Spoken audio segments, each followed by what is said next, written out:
Find us on Facebook, email us at head2headpinball@gmail.com, or go to our website at head2headpinball.com. Welcome everybody to the Head2Head Pinball Podcast. This is episode 70 and my name's Martin, and with me it's Brian C. And Marty, you've got about 4 pinball machines, I think, so your pinball penis is fairly small to medium. I would say it's micro for sure. It's a micro penis. I can't believe we're starting the episode this way. I've got 26 or so I've got a pretty big pinball penis. That's a big schlong. It's a big schlong, okay, and it's almost down to my knee. But our next guest in the pinball penis measuring contest pales in comparison to us because he's got the biggest penis of all the lands, Marty, with 126 machines. He carries his pinball penis in a wheelbarrow in front of him. Ladies and gentlemen, welcome back all the way from New Zealand, David Peck. How you going, Dave? Boys. have you seen my pinball penis? What sort of intro is that? Well, I'm admittedly true, but sure. We don't have an industry person on the show this week, so let's, let loose a little bit this time, okay? Yeah, for sure. Unleash. Indeed. Okay. So, bit dry on news this week, but we did get to see Stern Pinball's Beatles at IAPA. Yes, we did. What did you think of the awesome footage provided? Well, look, there was some pretty low-res footage that was out there. I actually got sent some higher-res imagery. I think it looks good. It looks fun. I saw a multi-ball in action, and I think that's where the machine itself really shines. It looks good. What do you think? I noticed that it was the first pinball machine, Marty, I just saw footage from a cell phone, but I think it's the first pinball ever that Stern has produced with warm white LEDs. Amazing. Round of applause. Is that a good thing? Yeah. Okay, cool. It's meant to be a classic game. Yeah, but I guess it's meant to look retro. Yeah. It is a bit weird, right? It's almost like a pinball machine with an identity crisis because on the LCD screen, you've got the EM score reels. It's a C-Witch layout, which is a solid state, and it's a LCD pinball machine. So which pinball machine is it, Marty and Dave? Can't it be a combination of everything that's a new genre in itself? A new genre of all the genres? It's a new retro something. I don't know. Cool. So, Dave, you've got a lot of pinball machines. How many Beatles have you ordered? Unfortunately, Ryan, none, because they're 15,000 New Zealand dollars. So a little bit out of my price range, but it looks like a really cool machine, and I'm sure it's really, really fun to play. I saw some of the footage as well from IAPA, and it looks like a cool machine to play. But I realise what Stern's trying to do and going for the collector market, but unfortunately, that's sort of not really what I am. I'm not really a Beatles collector, and I haven't really got $15,000. So, unfortunately, you are a pinball machine collector, though, right? Yeah, I am. But the reality for me here in New Zealand is for $15,000, I can bring in 6 or 7 old classic machines from like Los Angeles, and that's where I'm at. I can buy, even though they have gone up a lot now, especially in California, but you can still buy, like I bought, just looking in my garage here at the moment, I just got a bow and arrow not long ago, real nice bow and arrow for $900 US. Got a Wizard for $900 not long ago, Captain Fantastic for $1,000. So I can buy a heap of machines like that. So 15 grand New Zealand's just a little bit, for a machine that, it's not going to really get a lot of play. It's, your 15 grand's a lot of coin, It was weird because I only realized when we saw the footage that we hadn't seen, like everyone was talking so much about the Beatles, but no one had actually seen it. And I guess everyone was okay with that because the layout is so similar to C-Witch. But I'd be really interested to see if the people who are buying it kind of get sick of it, because a lot of the people that I know that are buying it don't have those classic games, and maybe they don't enjoy those more shallow rule sets. I don't know. You also see the same with TNA though. That sort of a lot. If you go through the TNA, like I've got a TNA, and for me, a TNA, it's a little bit, even though it's a great game, it's almost a little bit superfluous because I've got so many classic games where if you go into the TNA owners thread, a lot of the dudes that have got TNA and are really praising it are guys that haven't got classic machines. So it's for a lot of those guys, it's their first, it's almost like the gateway drug, if you know what I mean. Yeah. They might trundle off and go and buy a Fathom or a Centaur somewhere down the track, you know. But that's the thing, though. I mean, do they all, after a year of owning it, like realize that it doesn't have that depth and complexity of some of the newer JJP or Stern games? And do they all kind of like then get put on the market? Or I don't know. As I said, it's one or the other, right? Like they're either going to fall in love with the classic games, or they're going to realize they're a little bit shallow and they don't enjoy maybe playing them as much as playing the other games. So then in your collection, Dave, having lots of old and lots of new, how much game time does it get for you playing it? On TNA? Yeah. I've got to be honest. I mean, I really love the game and I love what Scott did with it. But I'll be honest, it doesn't get a lot because, there's so many games here and I'm only at the big house half the time and I'm up in the city working in the city the other half of the time. So normally when I'm out there, like I've been playing pinball all day today. I've just been rebuilding my skateball, which is nearly finished with a playfield swap and that. And between that, I've been getting a little bit more into the 90s belly games, which I don't really give a lot of love because I've had some of those for 10 or 15 years now. But so I've been playing some Twilight Zone today and a bit of Fishtails and then a bit of Funhouse. Oh, poor thing. I know, life's tough. And then yesterday, my wife's on a real tear with the EM machines because it's, she's got a good chance of beating me on those. So normally we try and get out to the garage every couple of days, the EM machines, because you really got to play the EMs all the time or else they seize up and don't go properly. So, she can whip my ass on the EMs. We came out and played 4 last night and I think she won 3 and I won 1. So, but she won't dare take me on AC/DC or Metallica or anything because she gets way. It's crazy when you have a collection as big as yours, Dave. Then I guess you don't need to play every game all the time. Well, I mean, it's probably impossible to do that when you have 120 plus, but I guess you can ride the wave and just gravitate towards a certain era of pinball machines, and then you're not buying and selling because you have a small amount of space. That's true, and I do try to go around and play them all because if you don't play them all the time, then if you only turn them on once a year, then generally they don't work when you turn them back on again, especially the older ones. So I do go around, and I do have a lot of events here. I mean, we have an event at this house every couple of months, so there's always people coming and going, and it's the which so that we can keep on top of it that way. But we do rotate around and play all the games all the time. But so I don't play a game like if I buy a new machine like TNA, whereas a lot of people might buy it and then play 2,000 or 3,000 games in a row. I might only play it, but I might play it 50 times and then not play it again for 3 or 4 months because I'll be playing. I'll be fixing my skateball and then I'll be playing Funhouse or something. So look, the thing that people have mentioned about Beatles really is they like the layout, they like the game, and it probably would fit nicely in your collection. People have sort of talked about the price, really. Yeah. Oh, yeah, I like it. And I really like Sea Witch, too. And Sea Witch is a game that I haven't got, although I did have one at my house after a couple of years because my buddy had a few pins and I put them in the house here for him because they were just in storage. So I set them up and got them going for him. And Sea Witch is a great game. And I really like Beatles, but not for 15 grand like it, you know what I mean? Yeah. Okay, guys.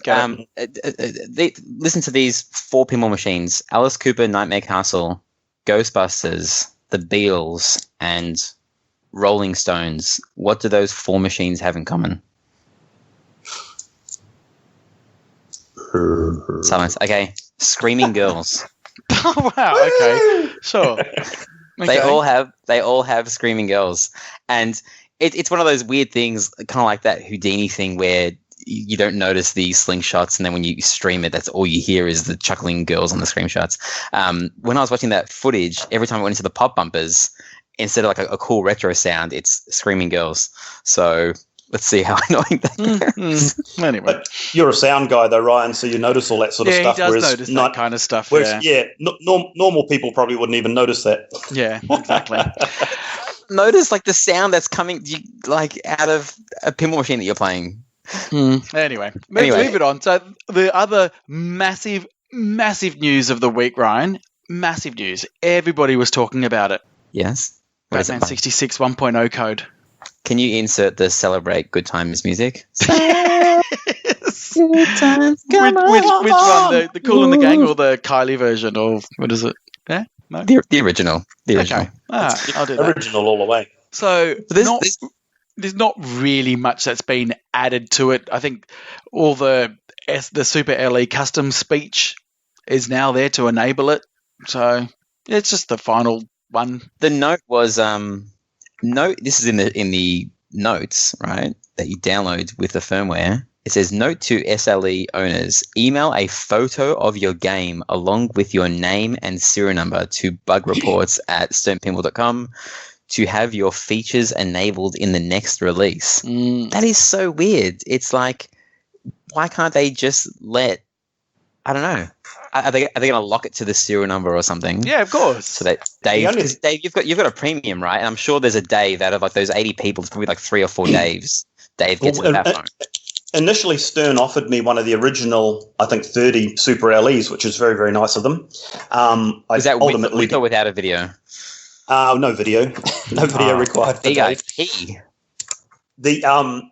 I ultimately turned them down because, again, it was going to be super expensive. But I did end up getting a premium later on, and super great game, and it's been interesting watching the code come along. But there is a Dave in there, so I've always wondered whether that was my original Dave that because I had my name down for one, or whether it's another Dave. I'm not too sure. But it would be cool if he said Dave, so it'd be a good way to, if we can figure out a way to hack it, that'll be pretty cool. Well, there probably is, because this might all be for nothing, because basically I think the call out is like Dave and then get to the bat phone. So there's Adam West saying like 80 names, right? And there's 80 different sound call outs. If that's all it is, then I guess all you need to do is go into the pinball browser and change, I don't know, what's the normal sounds, Dave, when he wants you to answer the bat phone? Good question. But yeah, to be honest, I don't know what it says, because I've been doing this funny bat phone challenge thing, and good segue. So I'm not exactly. I haven't been answering the bat phone. I've been trying not to answer it anyway. I've been trying to rig up as much score on the bat phone as I could. Okay. There you go. So yeah, that's anyway. What we did that. We did that on Pinside last week. I think we decided to have a bat phone challenge, see who could get the highest score on the bat phone. So you've got to hit the little target and try and crank that up. And at the end of the day, we got some good ones up in the hundreds of thousands. In the end, I got it up to nearly 1 billion. I couldn't quite crack the billion, but I got up to 985 million just bat phone hurry up. So you can just keep on going and going and going. Is that a valid strategy for tournament play, or does it all disappear once you drain the ball? Yeah, no, it'd be pretty risky. You'd be maybe if you were if your name was Bowen or Keith, you could probably pull it off. But if your name was Dave or Marty or Ryan, it'd probably be pretty risky, because if you drain, it all goes down the toilet and you got to start all again. So, but it's good fun to do, and it's actually very good skills practice as well, because you've got to catch the ball and hit this tiny little target, and then try not to hit the bat phone and collect it. So it was very frustrating though, trying to get it up to. I got 950 on my first attempt. And then it took me about 50 games to get it up to 980. Okay. But it was good fun. Marty, you've hardly played any Batman 66, have you? I've played. Well, no, that's. It's at Pinball Paradise now, and now I actually have to learn how to play it. I know it's a long playing game, so yeah, I streamed it once. If you remember, for a few hours, so I got to play. I was there. I played one game and I was like, all right, I've had enough. Yeah, I actually quite like it. And, one did come up recently for sale, like I think it was a premium, and it was just over 10K. And I looked at that and went, oh, you know what? If I was in the market for one, that would be something I would get. I do quite like it. Yeah, that's pretty good. What are they new in Australia price wise? 12.5, I think they were. So your 10 grand's pretty good. No, I'd hardly recommend the game. There's so much into it, and it's probably one of Lyman's best games up there with Walking Dead. The codes, it's little bit like Lord of the Rings in the way that you can approach it. There's a number of different. Well, Lord of the Rings probably a little bit more. You've got to do the things, but Batman, there you can go main villains, you can go minor villains. If you do certain minor villains, they have effects on what happens next. So there's so much shit in the game. One of the minor villains a 2-ball multi-ball? Yes, yeah. There's that's Shame the Cowboy. So that's probably the best tournament strategy if you're playing it. Would be to start at one of the 4 major villains, and then go straight into Shame. That'll give you a 2-ball multi-ball, and there's 2 of those. So there's a season 1 and there's a season 3 Shame, and both of them are 2-ball multi-balls, which you can add a ball to by the mystery hole around the back. So that's a good valid thing. But all the minor villains. And then sorry, when you lose those the balls that are in your minor villain multi-ball, can you just then start it again? You can then just go straight back into 2-ball multi-ball? No. So in any of the minor villains that you start, you can only play them once, unless you do. There's another minor villain, the first one, which is Mad Hatter, season 1. If you beat that one, then you can just play any of them over and over and over again. So each one of the minor villains, and I think we're up to about a dozen of them now, each one of them has different powers. So Mad Hatter, who's the first one, he will time to learn all of this shit, man. Holy crap. Like one thing I like about Lyman's stuff, even though it seems complicated, like AC/DC maybe seems complicated, but I can figure them out pretty easily, whereas Wizard of Oz and that's still like, I don't know what the hell's going on there. I've never been able to figure that thing out. So maybe it's just Lyman's rules. I'm the opposite. I feel like I can figure out Keith Johnson games easier and Lyman games seem easier, but there's all this hidden stuff in the background that I don't know how it's working and what the scoring is. Like when Raymond Davidson was talking about the when you finish a mode on Walking Dead and that shot's worth more and like there's nothing on the D&D explains that at all. That's invisible.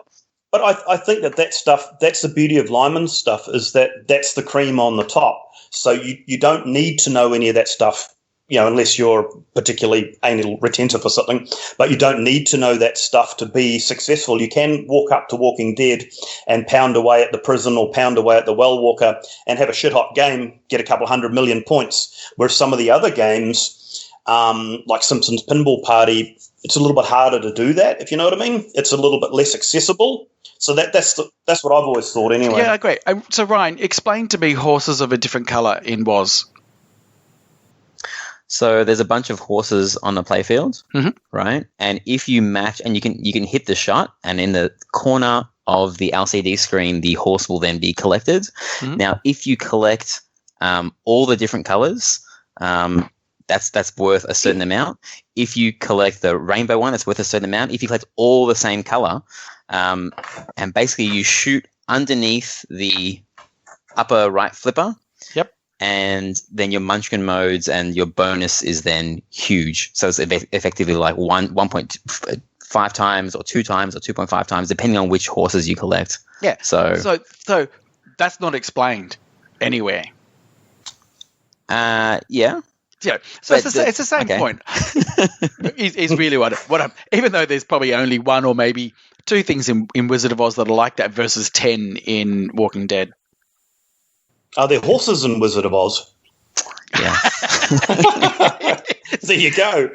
Right. I think maybe with Wizard of Oz, maybe the the screen is so big and there's so much shit on there. I personally find it hard to take it all in, but that's just. I think Wizard of Oz would probably, like you guys have got them in your house. If I had one in my house and I could spend a few hours playing it like I do with Batman, then I'm sure I'd figure out what the fuck the horses are all about. Yeah, and that's actually the joy. That's the joy of Wizard of Oz for me is that, Ryan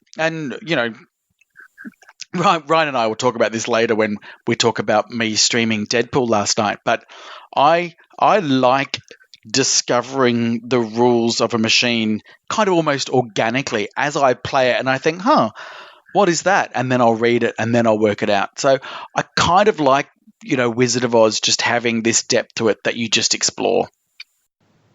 The other good thing too with a game like that, and with Batman as well, is if you've got another good person to play it with, or if you guys watch a lot of streams, which I don't, I can't sit around watching streams all the time. But if Danny's playing, I can actually watch the screen and see what's happening, and then sometimes I'll say, hey, when you hit that, this happens. So that's a good way to organically learn as well. Where it's a lot harder to pick that stuff up if you're just playing solo all the time. 100%. And the way I started learning pinball, 4 years ago when I got into pinball, is literally a drunk guy sitting next to me and telling me what to do the entire time. And then when I got my pinball machines at home, it was like, well, how do I know how to play like these games anymore when I don't have a drunk guy tell me to Marty what to shoot for? No, not Marty. We didn't know each other back then. Not Marty. Even more drunk. Okay. This guy's drunk 24 hours a day. Yeah, well, that's 24/7. That's just an Aussie thing, though, isn't it? Yeah, it is. Pretty much. Yeah. So very good. Yeah, interesting. So did you guys notice? I'm just adding to the show notes that Homepin, right, our favorite manufacturer, Homepin, released a picture of a bunch of machines, and one of them was all grayed out. Right. So that's Homepin's new game. How exciting! How exciting! Is that exciting, Money? Mm. Yeah. Couldn't give a fuck. All right. So, go, Manny. Ryan, we're nearing the end of 2018, and that can only mean one amazing thing. The Twippies, baby. I know, but there's another amazing thing as well. The Twerpies, baby. That's right. It's our chance to, tongue-in-cheek talk about some of the misses in the pinball world of 2018. Yeah. So Twippies are run by This Week in Pinball, and they are basically everything that you like in pinball. The Twerpies are from us, the Head2Head crew, and it's all the stuff that you don't like. We're using the word worst because it's easier than saying the stuff that you don't like. Yeah. So we are launching this now. So by the time you listen to this, you can vote. We'll post the link in the show notes. We'll post it in our Pinside threads. I'll post it probably tomorrow or something on Facebook. Share around if you like. We don't want this to turn into a hate fest, but it's just a little bit of fun and, I guess to poke fun at some weird stuff and choices that pinball manufacturers have made in 2018. Yeah, absolutely. So the first category is the worst theme in pinball, based on theme only. Correct. Now, we couldn't the pinball machines that are available in these categories are basically all the ones that you can buy in 2018, and we excluded Monster Bash because it is a remake, and if it wins the worst something, it's not really George Gomez's fault because he wasn't involved. All right, enough. So worst theme of the year. Okay. So what are the list of the machines that are available this year, Ryan, that you've got in the categories? Okay. Thunderbirds, Pirates of the Caribbean, Deadpool, Beatles, Iron Maiden, Supreme, Alice Cooper, and Houdini. Okay. I mean, that's 1, 2, 3, 4, 5, 6, 7, 8. Kind of 8 machines were released this year. That's pretty good going. Yeah, I had a look at last year's Twerpies, and it was 9 machines. But it always feels like pinball was getting bigger, but I guess last year was pretty big as well. I kind of actually just felt that there wasn't really that many machines this year, and yeah, there was. Yeah. I mean, I said Oktoberfest is fresh in everyone's mind, but no one's receiving that this year, so we're not going to include that. No, that's right. And we didn't include the Mafia as well. We did have a bit of a debate about it because even though the sample machines have been made and I think they've all been accounted for, it's not really in full production to consumers just yet.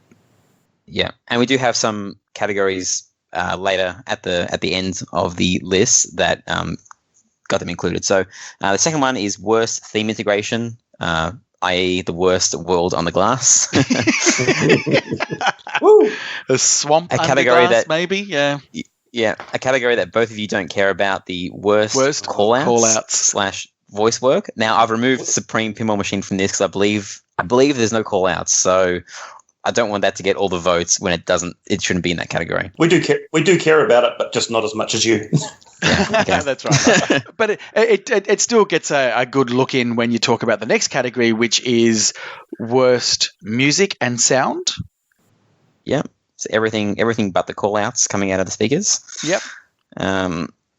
Worst artwork, which encompasses playfields, cabinet, and backglass.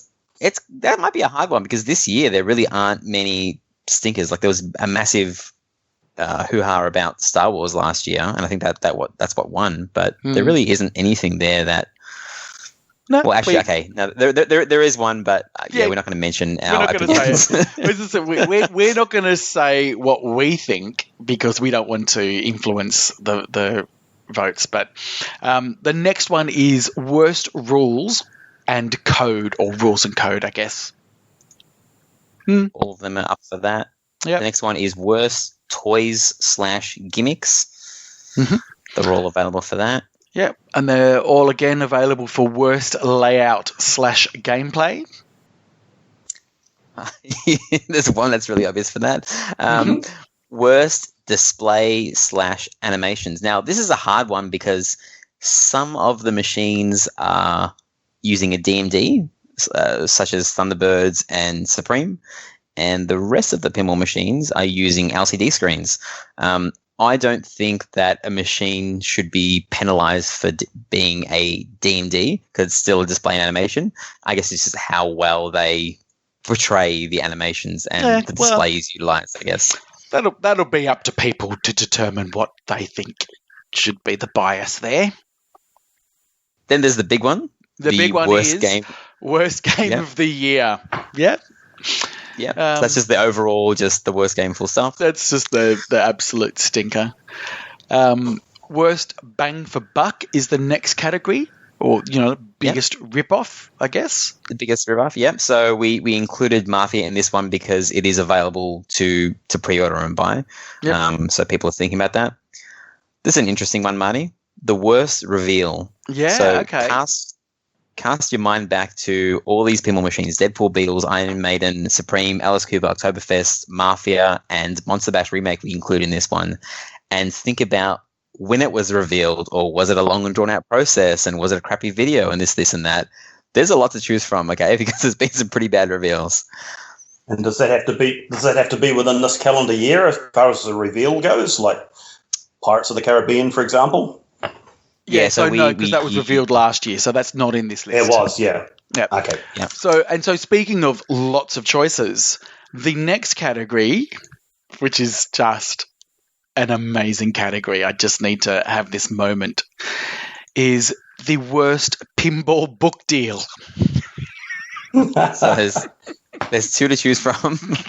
You've got the Stern's 30th anniversary book. Even though it's not available to buy, is that more frustrating that they just hired the intern, Marty, and they've got the stuff. They can start their work now. Yep. Or is it Todd Tuckey's Pinball Adventures, the one and done instead of 10 and done, which also doubles up as toilet paper thanks to the paper quality and the leg leveler. Yeah. Up to you. You got to feel sorry for Todd there. That's right. Yeah, 100%. We do. It's not good. It's not good at all. And so the next one is the biggest clusterfuck of the year, or the drama.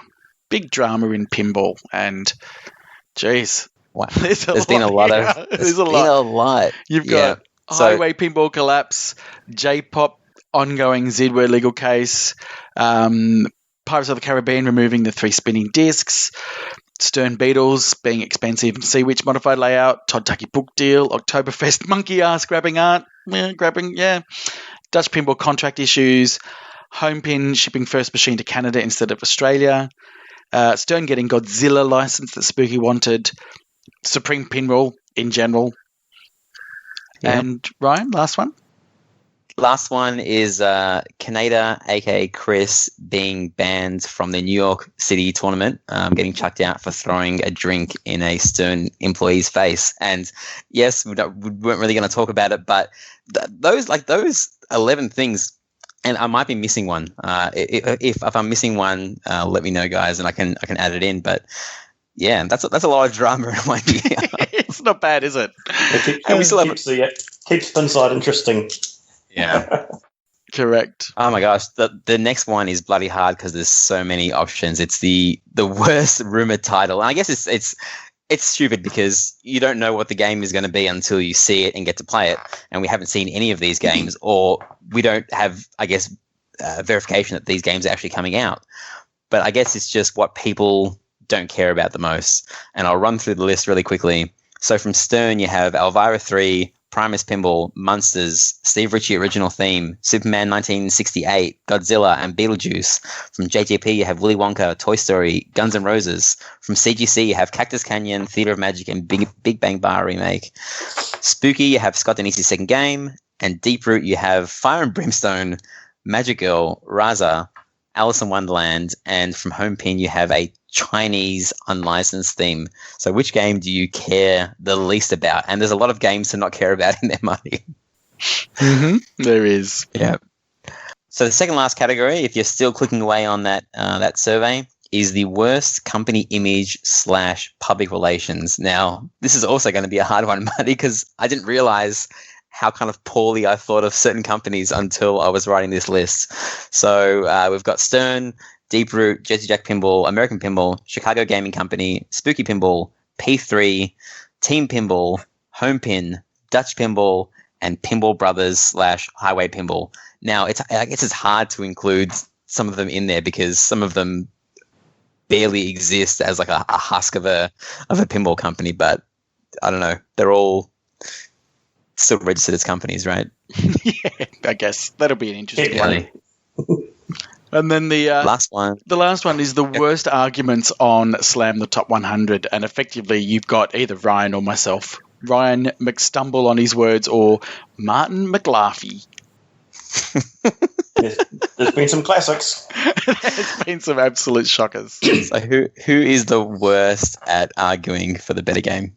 Anyway, that's the Twerpies. A little bit of fun. We had over 100 votes last year, but we kind of had only a couple of months into the podcast, so we're hoping for, I don't know, 300-400 votes would be good. 110, maybe. 100, yeah.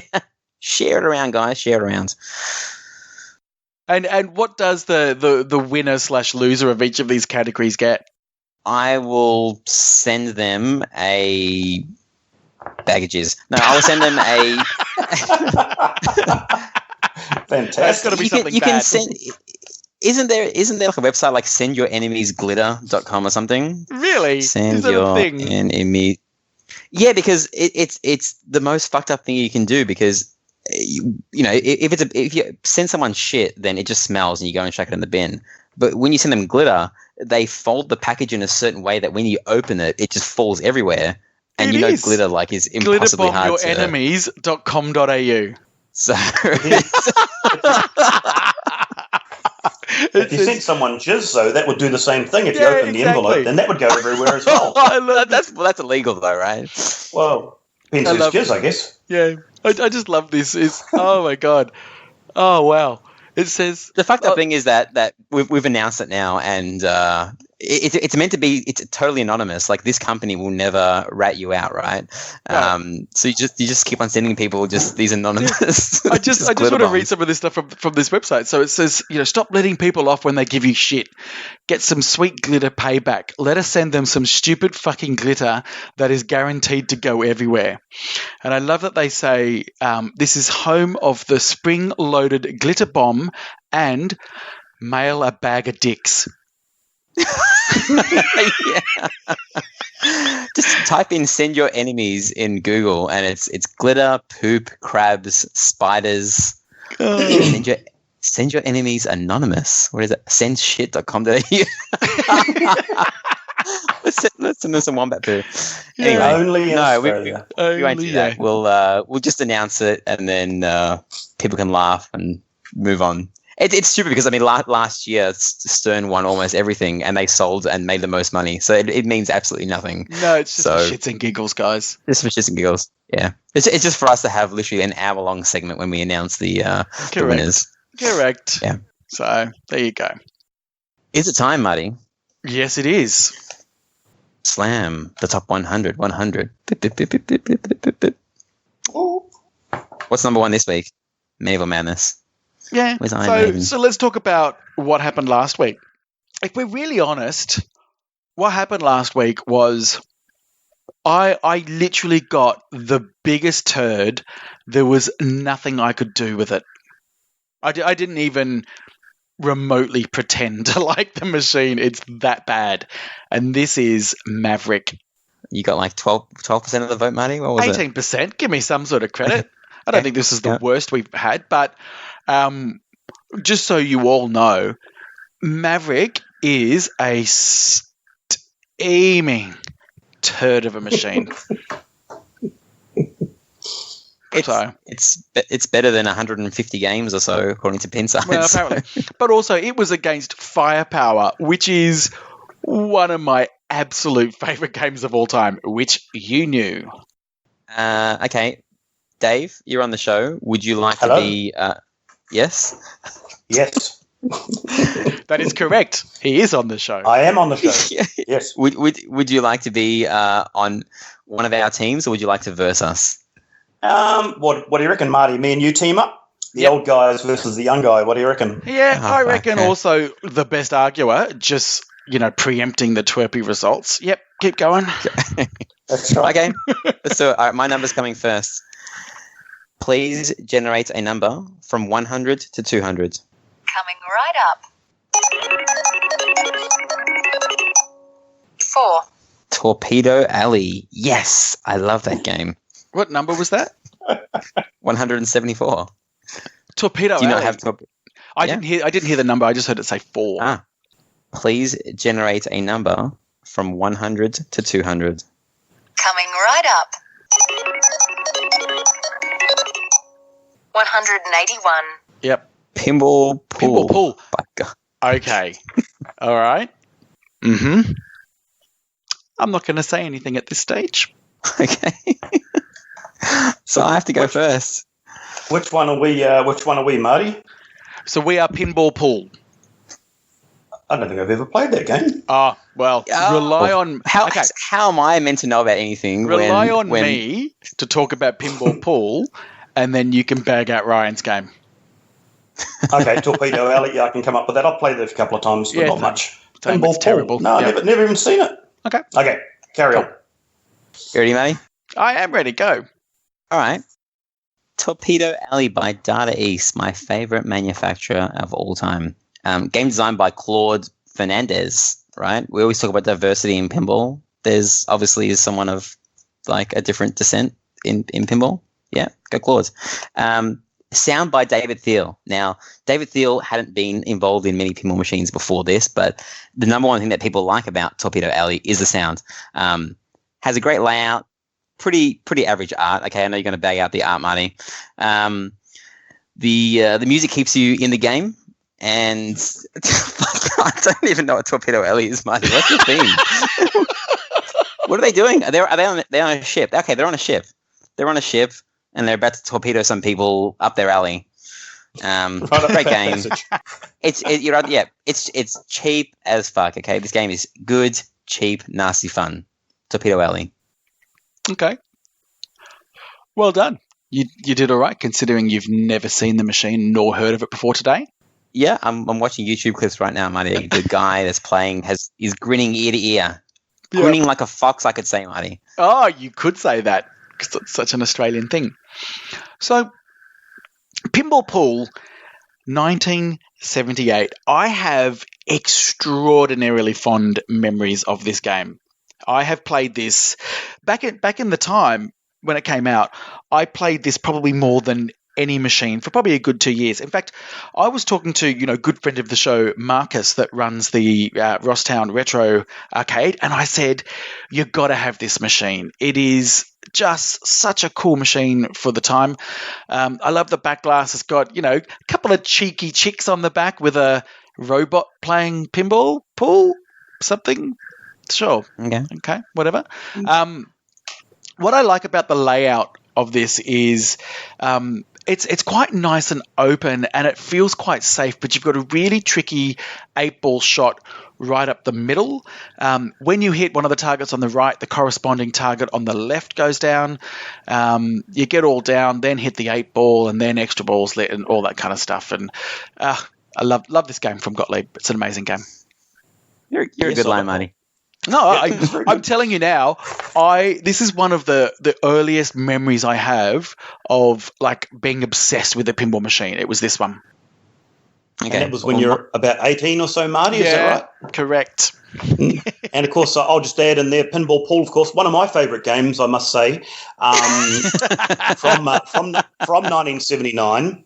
I've put a lot of hours on this machine as he quickly looks at the playfield, see what the fuck's going on. Seems to have a lot of drop targets in there. Beautiful woman on there, which is always a good thing. Quality Gottlieb System 1 architecture, which never, ever breaks down. So there you go. That's good. And, of course, 7,200 units made, which just proves what a winner this machine is.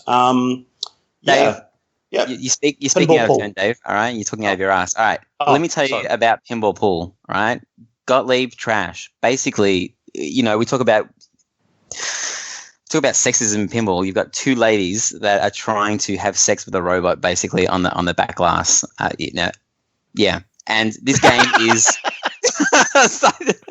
This game is symmetrical. Down with symmetrical games. You've got literally, it's perfectly symmetrical, right? Except for the little rubber thing that stops the ball when you plunge it, right? You've got 3 lanes up the top, 2 pop bumpers exactly the same from left to right, 2 sources, the same drop targets just with different values.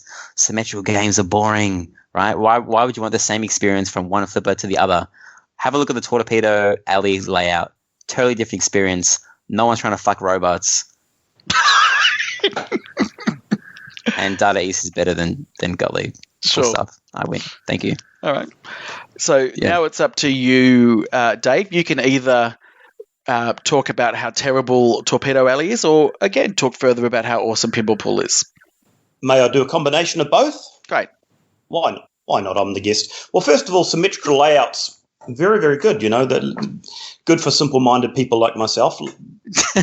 Pinball Pool, it's got a plentiful drop targets. It's got something in the middle there. Robots, women having sex with robots, very, very underrated, I must say. So that's a winning theme for a machine. So and now just having a quick look at Torpedo Alley. I have played it before, but not extensively. They have one at Flipperspiel in Las Vegas. And that's the only place I've played one at. I've never seen one here, to be honest with you. All I've got to say is just look at the back glass. It appears to be something out of maybe the Blue Oyster Club from the 80s. And that's really all I've got to say about Torpedo Alley. That's I rest my case. Yeah. The back glass, that's all you've got about it.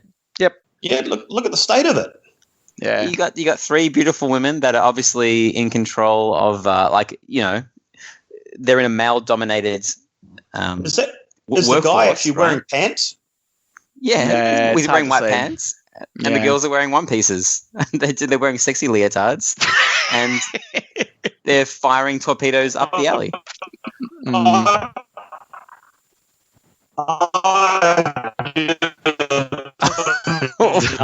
Dave, data east machines are so highly regarded.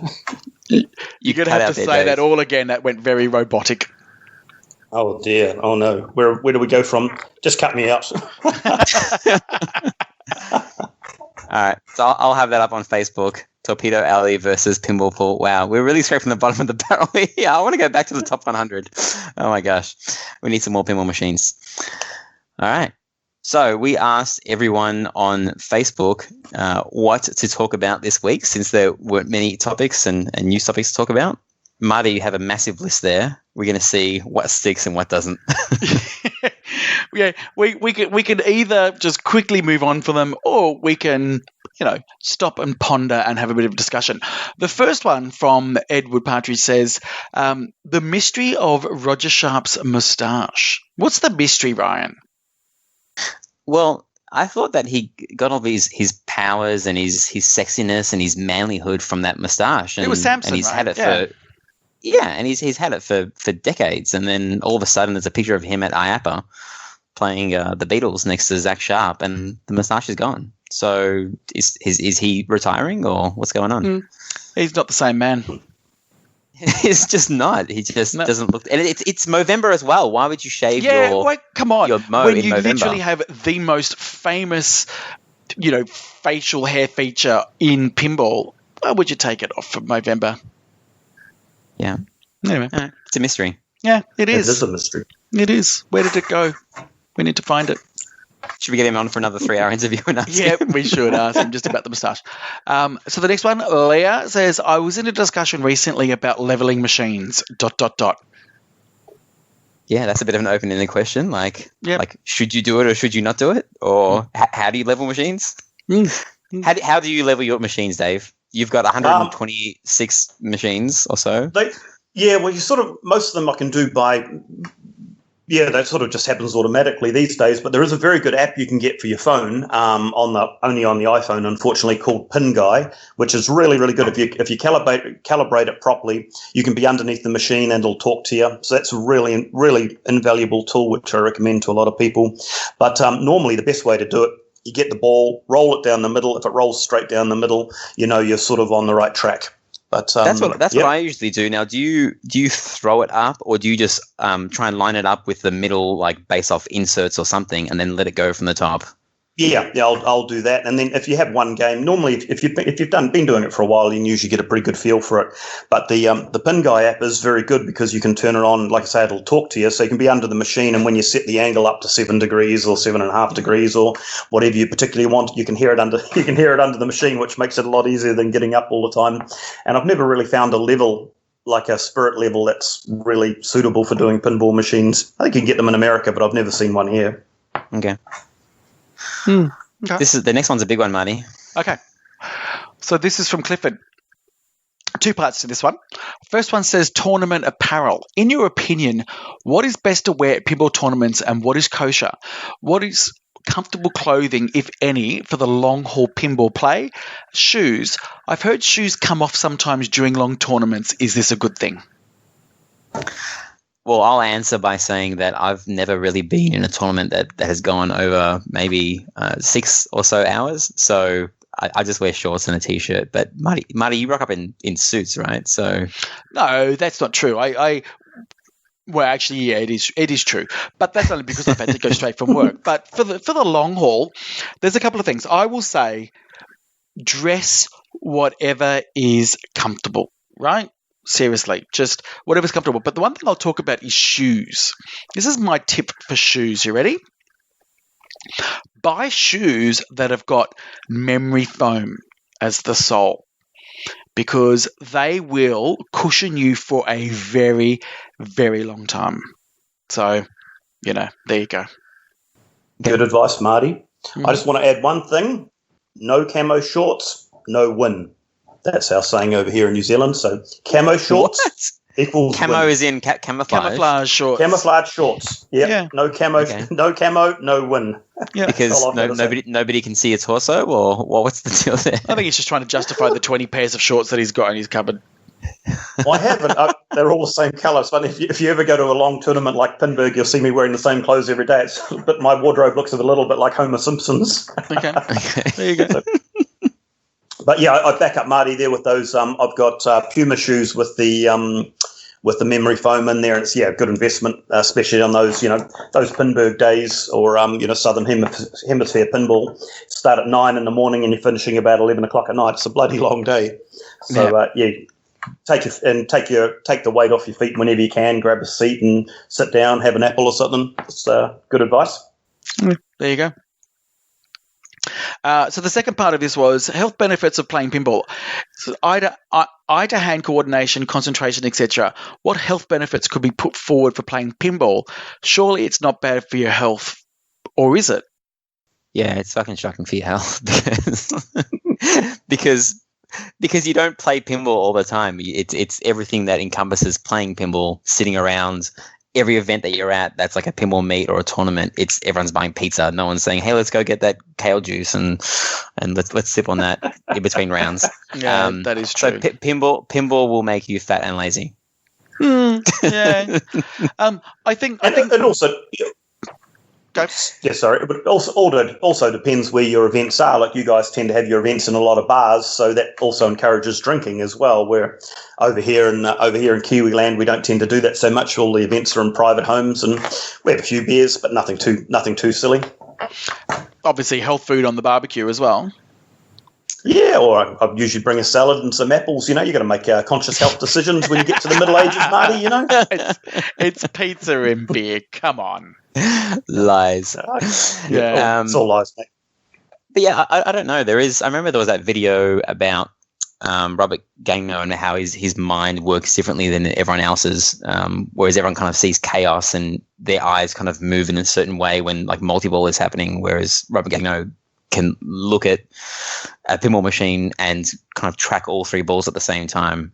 I remember there was a video somewhere. I'm not going to be able to find it, so it won't be in the show notes. But yeah, I don't know. Have there been any studies into what it does to hand-eye coordination? Danny's been playing pinball for years since she was a little kid, right? She started when she was 2 or 3. But I think a lot of especially young kids have it naturally. I mean, you see it with guys like Escher, and I mean, Escher's been playing pinball since he was a little guy as well. And now you're seeing a few other guys coming through like Colin Urban and Alexander, who have been playing pinball since they were 5 years old. And I think one of the things with those young guys is that they don't feel the stress so much as us old fellas. But the younger you are, I think the better hand-eye coordination you have. And definitely as you get older, your eyesight starts to go, your hearing goes. That's why me and Marty don't hear all those things you hear, Brian, because we're all deaf as a post. So yeah, I think you guys all can't see as well, so you need Pin Stadium lights because your eyes are horrible at your retinas. The one thing I'm just astounded by is how much pinball knowledge that eventually you all have to store up in your brain. Like the amount of stuff. And I'm still learning so much about pinball, but just the rules, the physical hardware of a pinball machine, useless trivia and facts. It's so much brain power that I could be using for something else. But Dave, you've got 120 plus pinball machines, and you know how to play all of them. You're not a collector that says doesn't know the rules of their pinball machines. You know them all, right? Well, they're here to play. So, that's the general idea. You've got to learn them all somehow. I mean, a lot of the machines are simple machines and not rocket. But in saying that, I was playing my Viking in competition, and I was playing it a certain way. I watched a video online with Adam Becker playing his Viking, and he played it in a lot different way than I did, and I've changed to his way of playing, and I just consistently doubling the scores that I used to get. So you can always pick up new information, and you've got to be willing to change the way that you play as well by taking in more information. But I think the older you get, I was listening to someone today actually talking on a podcast, and I think they're right. Your brain's a cup, and eventually it floweth over of information. There's only so much information you can put in there. Yeah. Next one is from Chris Minier, who is the brother of Eric Minier, the guy who did Pirates of the Caribbean. This just popped up on my Facebook feed, but with the recent natural disasters, the Californian wildfires, Hurricane Harvey, Hurricane Trina, etc., how many machines do you think have been lost to such circumstances? 14. 14? Mm-hmm. I'll go for 17. I'd go 26. 26. Okay. Yeah. Okay. I don't know. All right.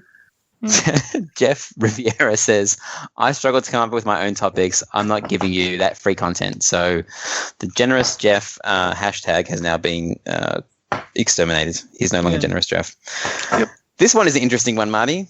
This is from Riff Bear. Why does pinball seem to attract people with mental health issues, not all men? I don't know whether it necessarily attracts, but I think because the pinball community is relatively small, and it's all about pinball.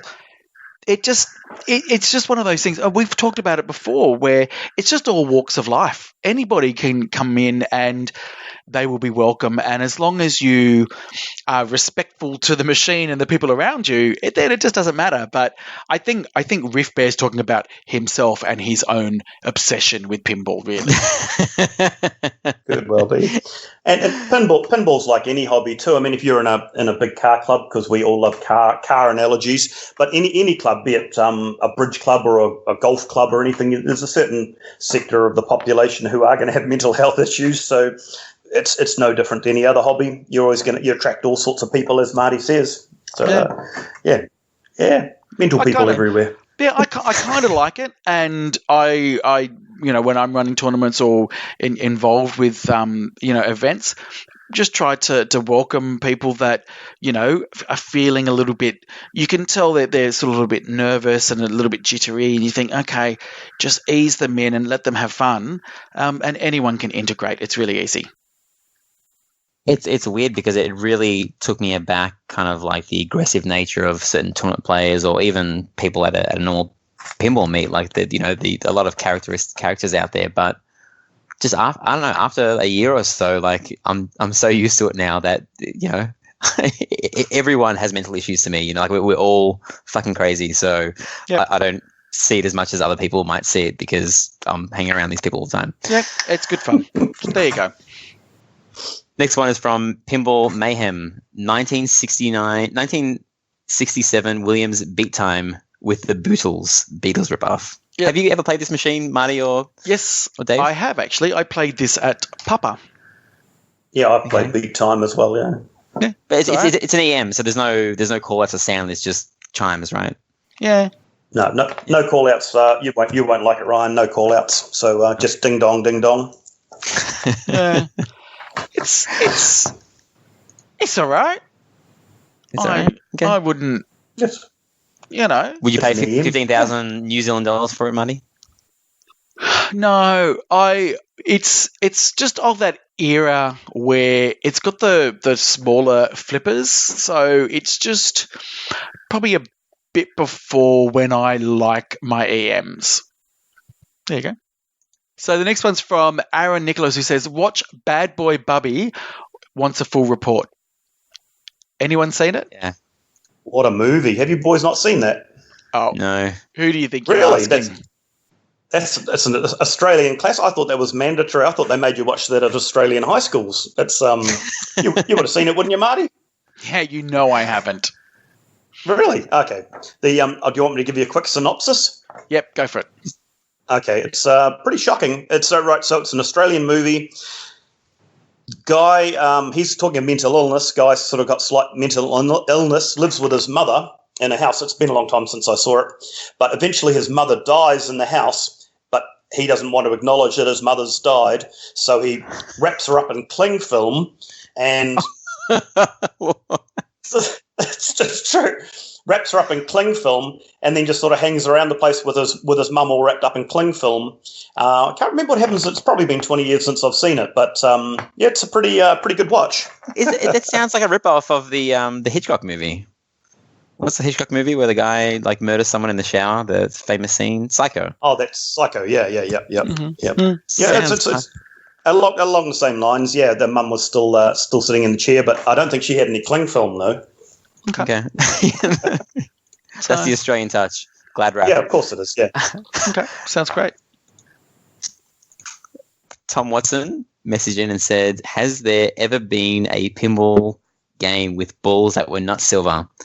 I was thinking a volcano pinball theme would be neat, with multi-ball having 4 or 5 crimson red balls bouncing around, causing destruction.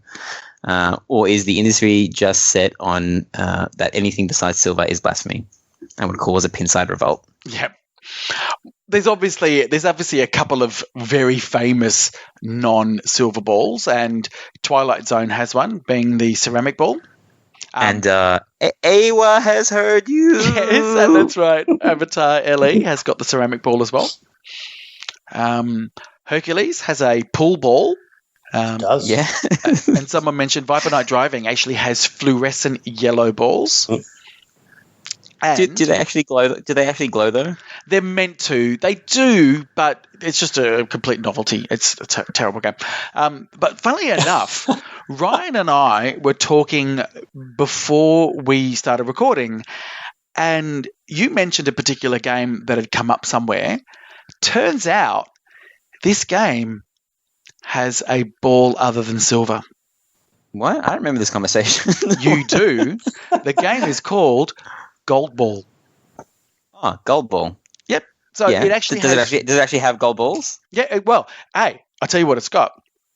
It's got a normal silver ball and it's got a gold ball, and you can set it up either way. Sometimes, and I'll read it out here. It says so it's not multi-ball.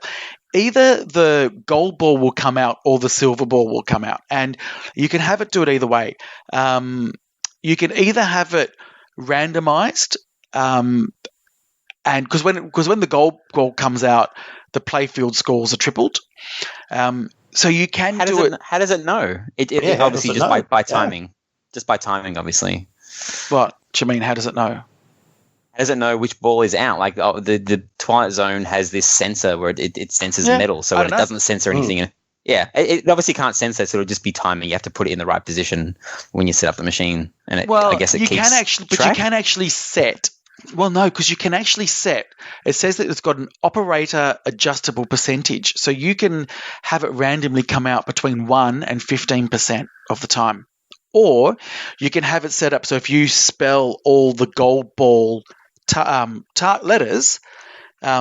When you drain your current ball, the gold ball will come out and it's considered an extra ball. Huh. There you go. We were literally only talking about this before. I've never. It's one game I've never played, so I've seen one, but I've never played one, so no, I've never. I'm not familiar with that.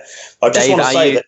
Are you interested in buying one? Because the only reason why I mentioned it was it actually came up on Gumtree, and you can currently buy one for the low price of 3,000 Aussie dollary dues.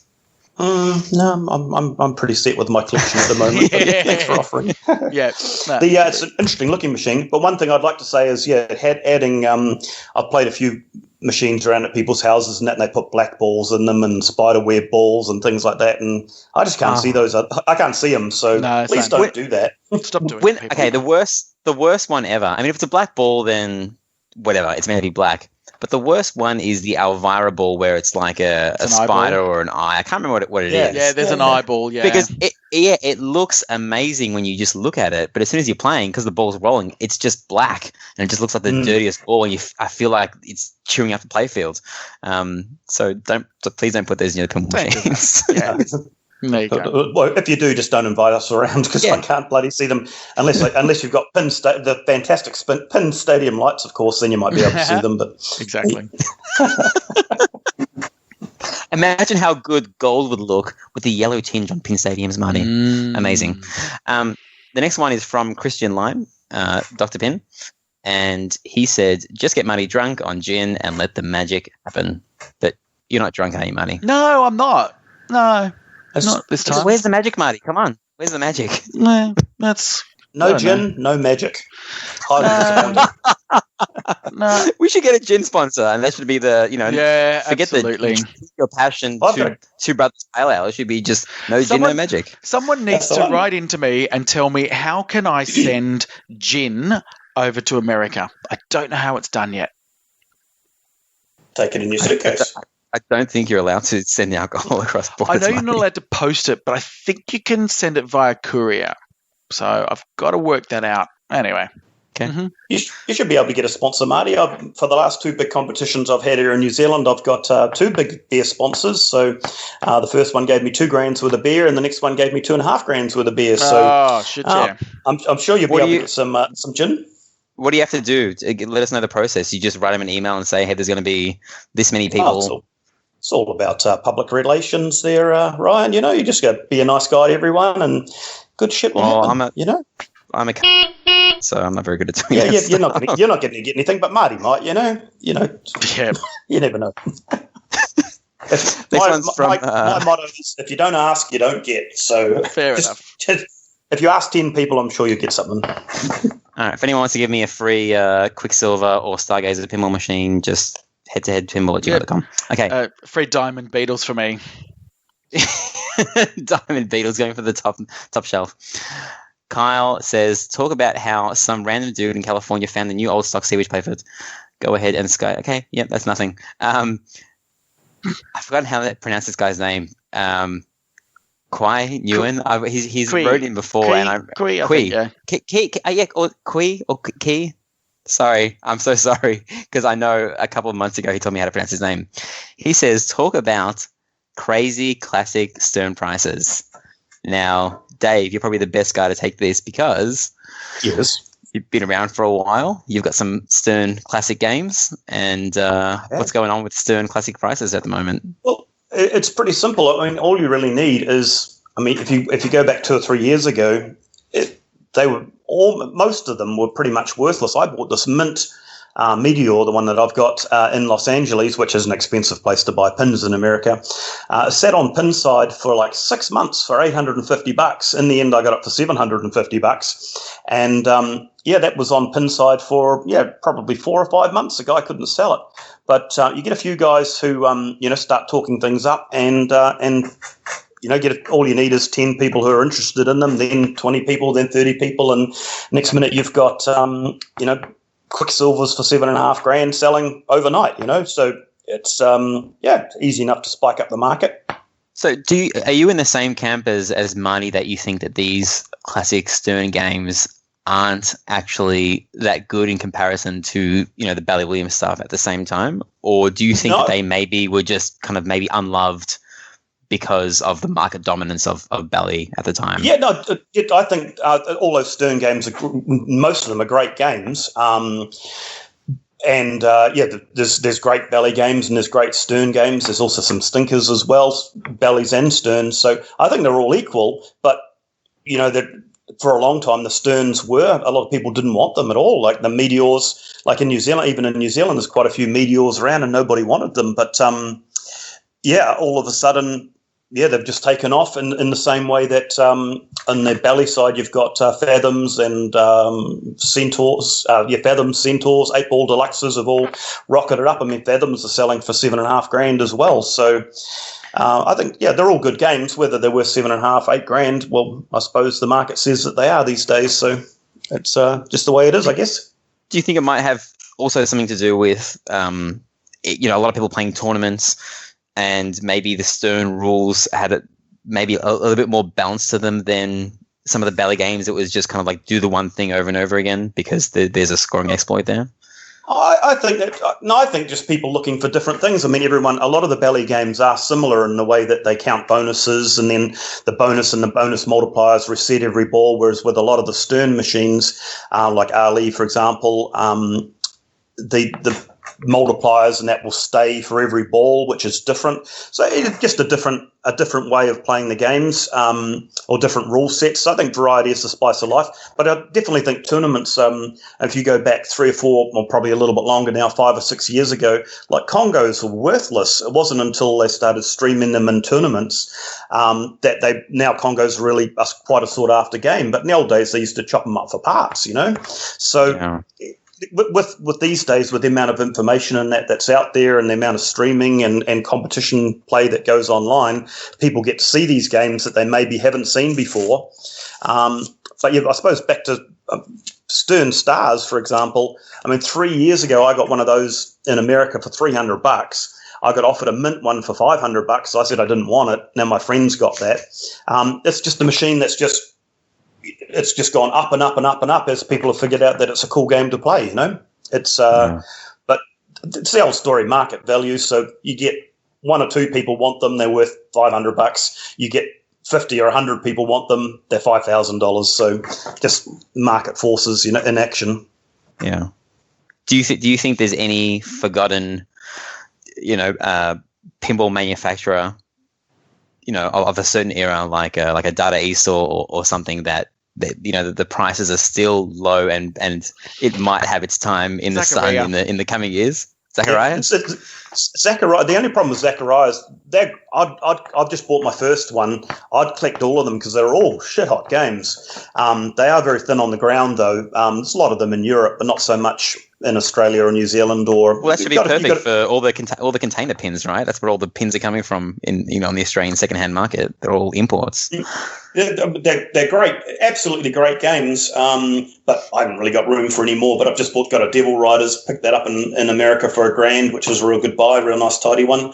But I don't know if they're particularly cheap either, and they are a little bit thin on the ground. So there are a few guys around that got complete sets of them. But if you look at those games and the era that they come out, if you compare them to the other machines that were around at the same time, they actually blow them away. The Zacharias. They're some got some cool artwork and some real good gameplay and some interesting rules. And the mechs and the robot, like that's the only one that I've really played. Cool. But yeah, it's like it has that ramp and the way that the ball kind of comes down. Like that's not in any game ever, right? Like yes. yeah. They weren't copying anyone. Well, you got the 5 pop-up robots, which is a little bit similar to the old was it Dragon, the other one that pops up the little dragon heads everywhere, Interflip Dragon, which is also a cool game.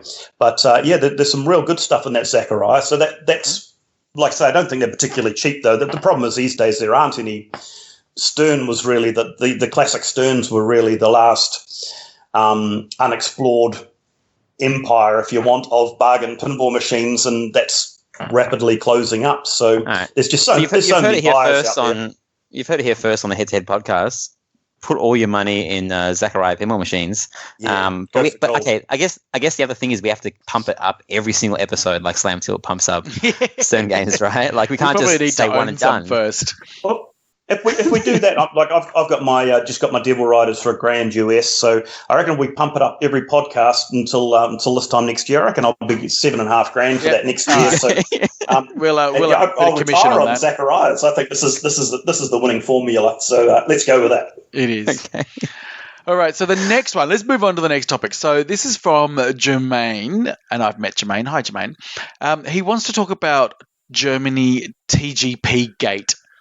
Now, I went to read this, but Tilt Forums is down at the moment, so I don't know what he's talking about. Do you, Ryan?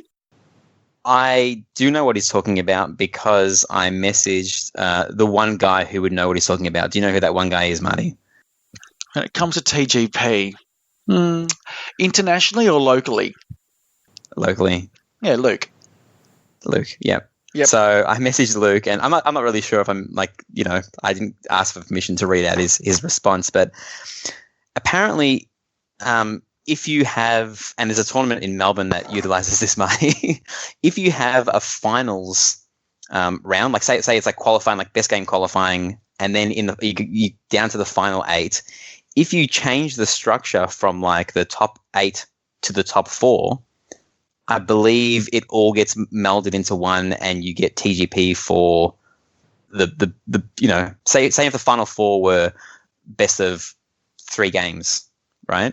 Yep. With 4 players. Apparently, the top 8 will adopt that TGP, even though they're not using that. So it's kind of like an exploit where it's maybe quicker to go through like a certain finals area and whittle it down to a smaller pot. But you're not actually playing those games. Okay. Apparently, it's a really old TGP formula, and it hasn't kind of been closed up. But it's not really a big loophole.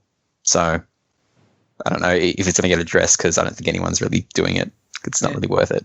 Fair enough. Anyway, there we go. TGP game.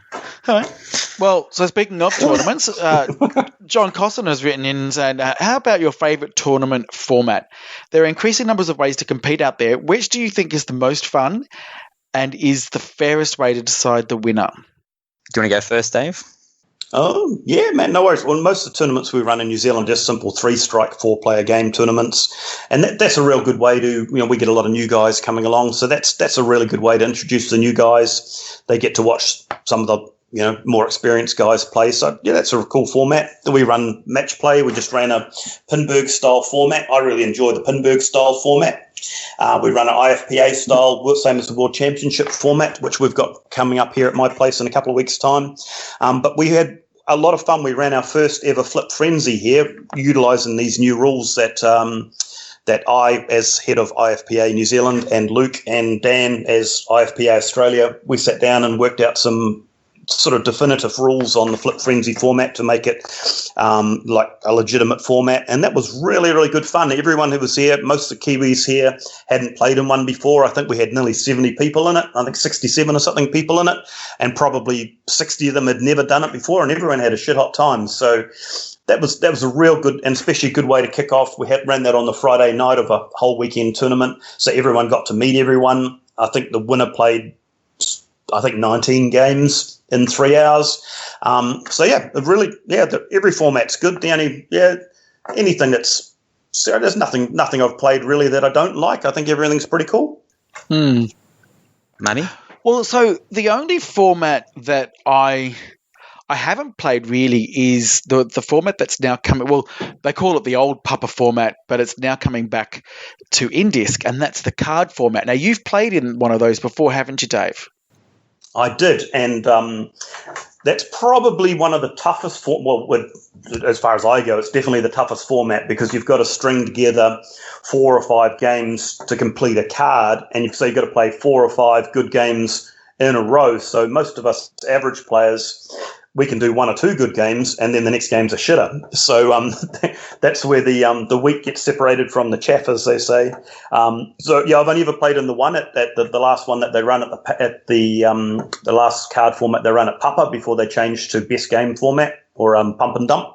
So yeah, it'll be interesting to see how it goes at Indisc. But you're going to be coming along to that, maybe, Marty? Yeah, we'll see how we go.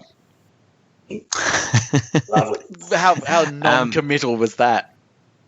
It's good. Yeah, I'd already bought. Me and Danny wanted to go back, and she won the women's tournament there last year at Indisc, so she wanted to go back and defend her title, and she's finished up at university at that time. So we'd already booked to go before they announced the card format. So I'm not a super fan of it.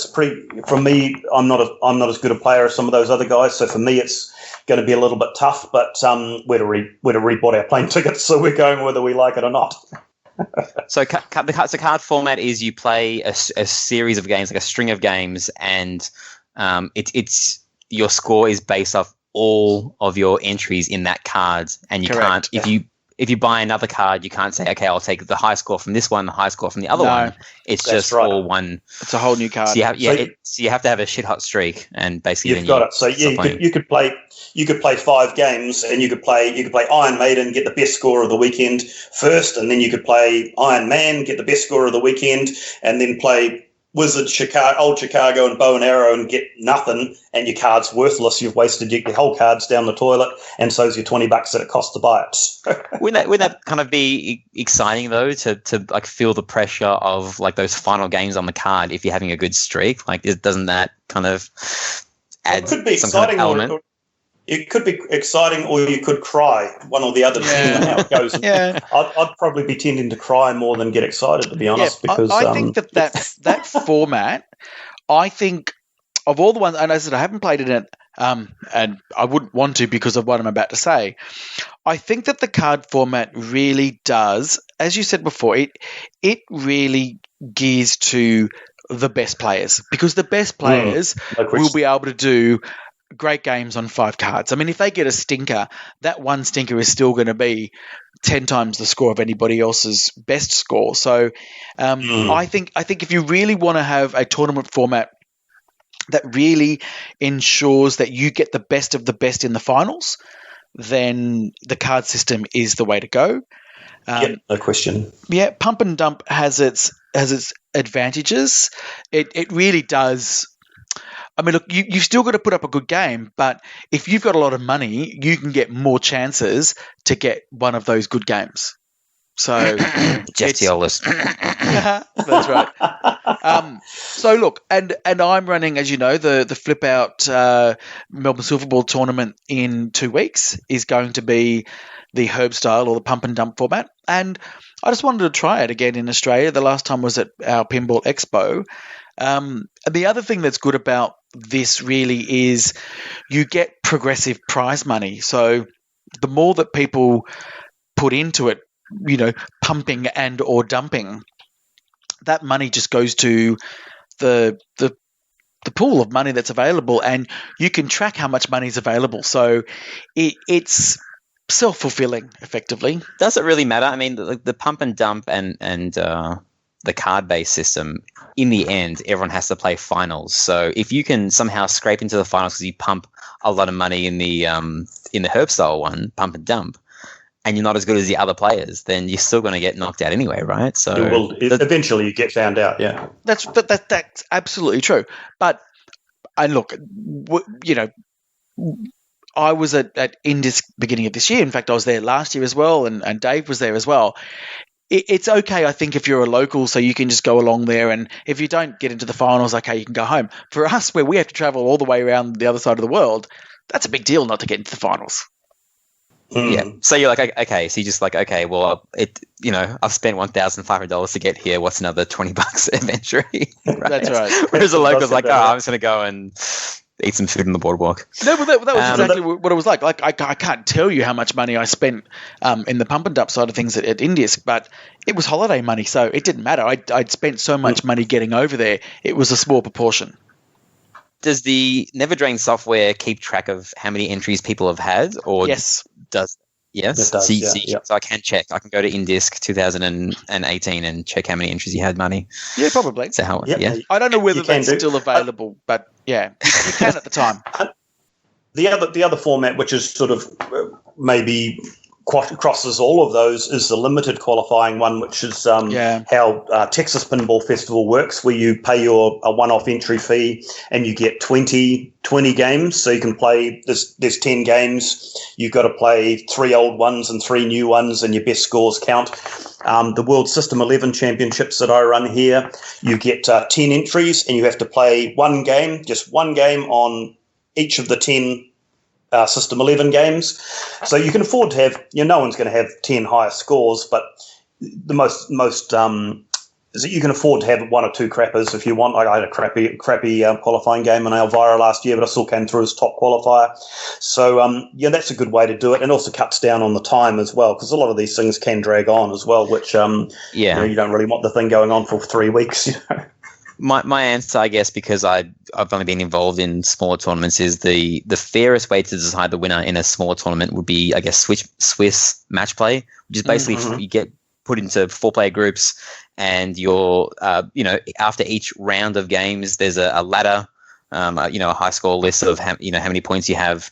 The next round gets drawn in that order. So the people that are going really well play against people that are going really well. The people that are struggling play against people that are struggling, and it keeps on changing round to round. And you can do finals at the end or no finals, because if there's no finals, then every game throughout the day has counted. The most fun for me is easily obviously Flip Frenzy, but it is 100% not the fairest way to do it unless you cut it off after 2.5 hours and do finals after that. If you play maybe for 10 hours of Flip Frenzy, then yes. But because you're not getting matched up against the best players, a guy could play against the bottom 15 players of a tournament if it's a 25-player tournament, and never play against the best and just win everything. So, but Flip Frenzy is the most fun, especially for noobs, because noobs like to play pinball, and Flip Frenzy is the quickest way to play as many games as possible. And also, like I said before, great social as well, social events. So ideal way to start a tournament where you can just meet everybody because you're playing so much pinball. So really good way to introduce people into pinball. The one complaint that some people have with Flip Frenzy is that sometimes it isn't social. I mean, unless you're talking to the person next to you, because it is just a 2-player game. So you can't really play. Yeah, you can't play talk to the person that you're playing with. Unless you're not playing pinball.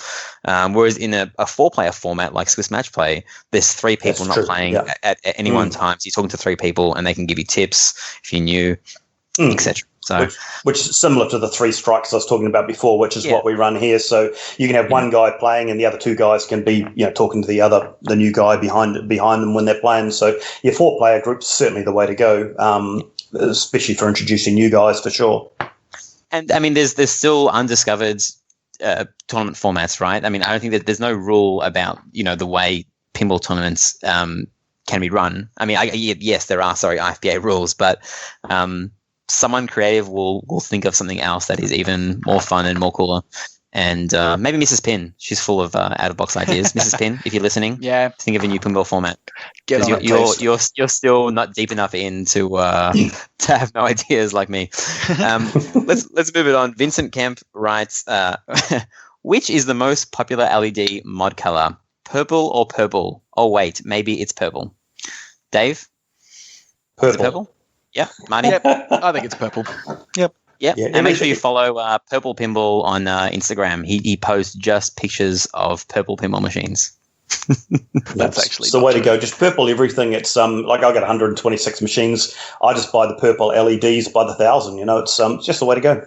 It's why don't you save money, Dave, and just get purple lights, like downlights, and just purplify your pinball machines that way? You could save millions. Buy those. I could buy pin stadiums, and I could get them to make me purple ones. Can you turn them purple, Marty? Which ones? Pin stadiums. course you can. You can do it like Okay. any color. 16 million colors, Dave. Absolutely. And how many of those are purple? Probably about an eighth of them. At least 1.2 million Yeah, of them. Okay, exactly. Purple's the way to go. Marty, the next one. Which games do you have a love or hate relationship? A game that you hate due to art but love due to the gameplay and rules? Something of that nature would be interesting to know. Okay. The one game that comes to mind that I have a love-hate relationship with is Kiss. Okay. Because And do you want an explanation? Yeah, I will elaborate. Because I love the layout and I love the art. I don't love the rules, and I just feel that it can be so much more. But I'll play Kiss and I'll enjoy playing it, but I'll never feel really satisfied. Okay. Dave, I'm sure you've got a bunch I've of got them. a few actually. Yeah, I have. Number one at the moment's Demo Man. It's just one of those games which, particularly that left shot that goes around, the multi-ball start shot, the left orbit, if you like. So hard. It's just sometimes I play that game and I'll crack up 2 or 3 billion points and I'll go and play it the next day. I can't get 30,000 points. It's a disaster. So when I played Kaylee George in that over in Denmark on that game, he was just smacking it up the middle and shooting it into the multi-ball start shot instead of shooting the left orbit. So I've been doing that a little bit as well. But that's a game, at the Southern Hemisphere Pinball Championships, I've been practicing all week on Demo Man. I thought I was on top of it. I played it twice in the weekend and lost every single game on it. So, I just about sold the fucking thing. But that's my number one hate at the moment is Demo Man. But there's a few of them. Iron Man I've been having a bit of a funny run with as well recently in tournaments. I smash it all the time. The minute I play in a tournament, I get wasted. So I don't know what's going on there. Magnets. I remember, I think it was Pat Lawler in the Top Guys interview. It might have been Pat Lawler. I think he said something about he has a design rule where he'll make lighting locks hard, but the lock the ball shot should be easy.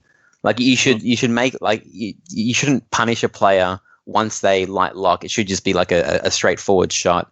I think he might have been talking about Roadshow at the time where he regrets making that shot hard. I can't remember. So yeah, Demo Man definitely falls under that category where it's fairly easy to light multi-ball, but it's one of the hardest shots in the game to get it started. My game that I have a love-hate relationship is Metallica, and nothing to do with art because I've got pinball machines that have horrible art and I love them. Tron and Star Trek LA. The Metallica, it's more about the fact that if you have it on default settings, it's a lot of chopping wood at the start. Once you get the game going, then yes, you can go in multiple directions. But at the start, the only really viable strategy to get a decent score is to start Sparky multi-ball and go from there. If you change it to what people have been doing in tournaments where it's a lot harder to start Sparky and crank it up is 55555 or 8888, that's a little bit better. But the game, I know it has a million layers, but it is a lot of chopping wood at certain stages where now I have to hit this shot 5 times to get this going. I have to hit the snake this many times. But it's also Metallica, one of the greatest games ever. So love, hate Metallica. Anthony Whippy writes in and says, find out when Pirates of the Caribbean is making it to the shores. And so you I saw did. this come in. Yeah, I emailed Wayne. I know you did. And did he CC you on that email, did he? Might have. Okay. He said 2 are coming in by air this week. I'm guessing that's for Flip Out. And the container arrives around December the 1st. So in a couple of weeks, we'll be playing Pirates of the Caribbean. Absolutely. Marty and Dave, did any of you watch the Carl Dinglo, otherwise known as Carl D'Angelo, Pirates of the Caribbean stream? Yes, I did. Holy shit. Wow. Like, we mentioned a couple of episodes before, Marty, that I've kind of been avoiding watching their streams, but I said I'll watch 5 minutes of this, and I ended up watching about 2 hours of it. Carl makes games look fucking awesome. I don't know what it is about. I think it's like his stream setup. The way he set up the pinball machine, Marty, I actually thought I fucked up and was playing the YouTube clip at 1.5 speed because I'm like, Pirates of the Caribbean isn't this fast. Why is the ball whizzing back to the flipper that fast. He's just set up the machine perfectly. Yep. Do you have any thoughts about it, Marty? Look, I was chatting as well to Carl, and Raymond Vavoof was there as well, and good friend of mine, Johnny Modica. And I sort of just said towards the end, how does it compare? I know it's a hard question to ask, but I sort of said, how does it compare to the other Jersey Jack games? And really, I guess what I was trying, knowing that Carl still has his Wizard of Oz but got rid of his Hobbit, and I still have my Woz but got rid of my Hobbit, I was curious to know what sort of lastability it would have. And he just said, there's just so much to go for. It is so deep. It will just keep you entertained for a very long time. It looks good. It sounds great. I reckon it's a good machine. There's a lot of things to take in. Like I'm still pretty unsure on what's going on with the software, but I'm the kind of person that needs to learn by playing. But it just, I don't know. Iron Maiden's been a great pinball machine this year, and I'm sure it'll probably win the Twippies. The Twippies.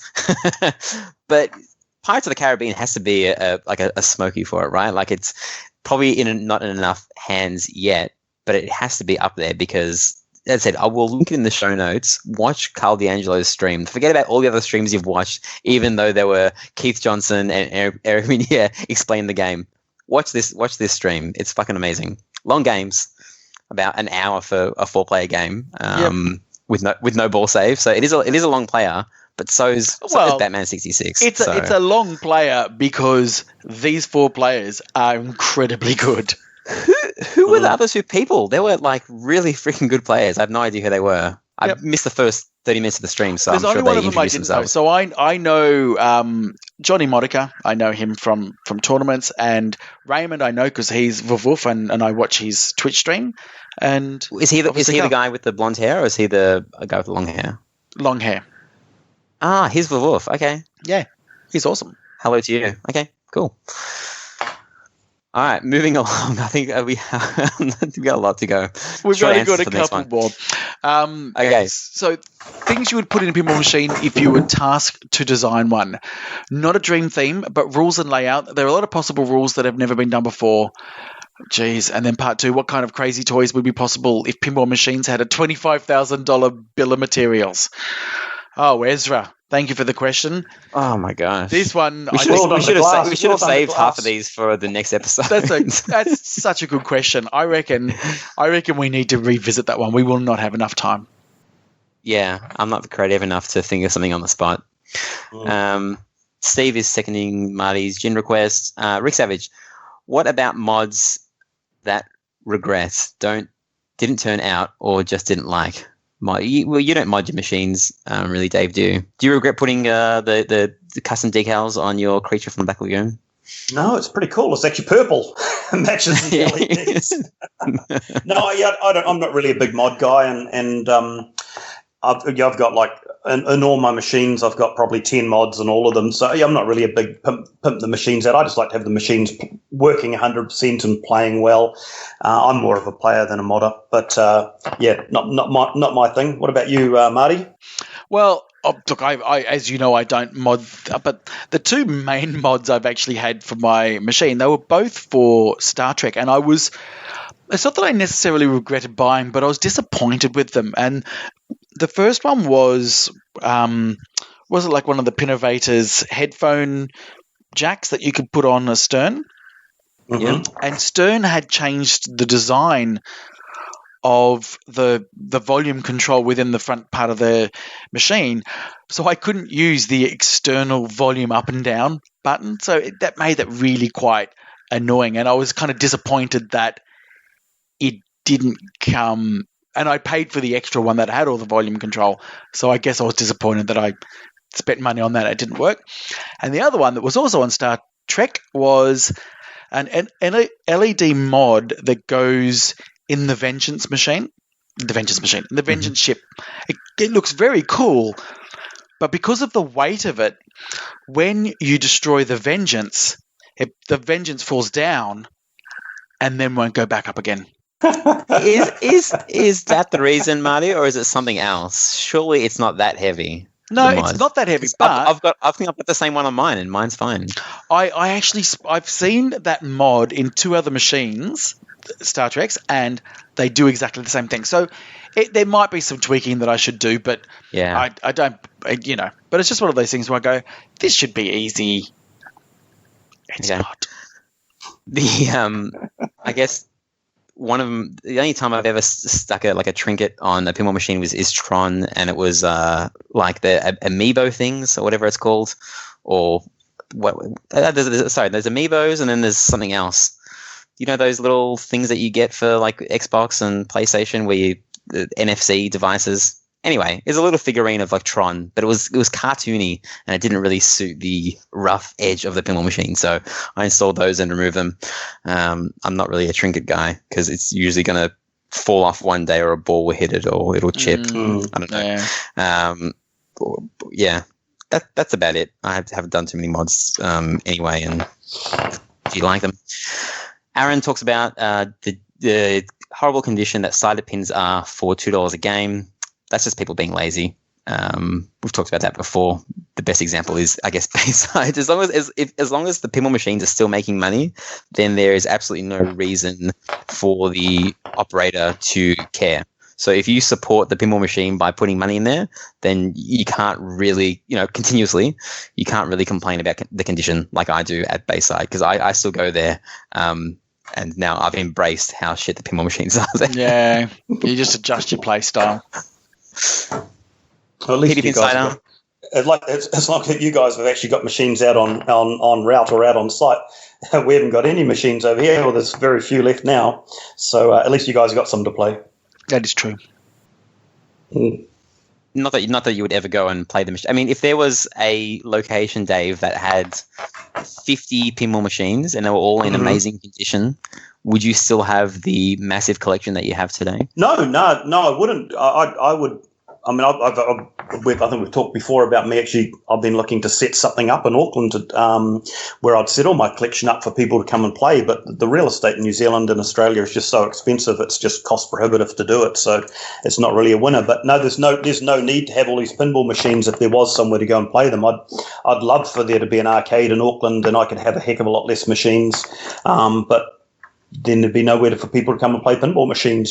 That's This is really my setup's just purpose built to run tournaments and to have people around to play them. That's the only reason I have this collection and have the setup that I do. The little setup that I have at the apartment with the 12 machines up there, that's a great personal collection, probably similar to what you've got at home, Ryan. It's that's a perfect setup for home. Well, dude, I've got a really good tip for you. Apparently, if you just ask generously for $10 million, people will crowdfund. I know real estate is really expensive in Auckland, but if you just ask, there's a website called like WeFunder.com or something.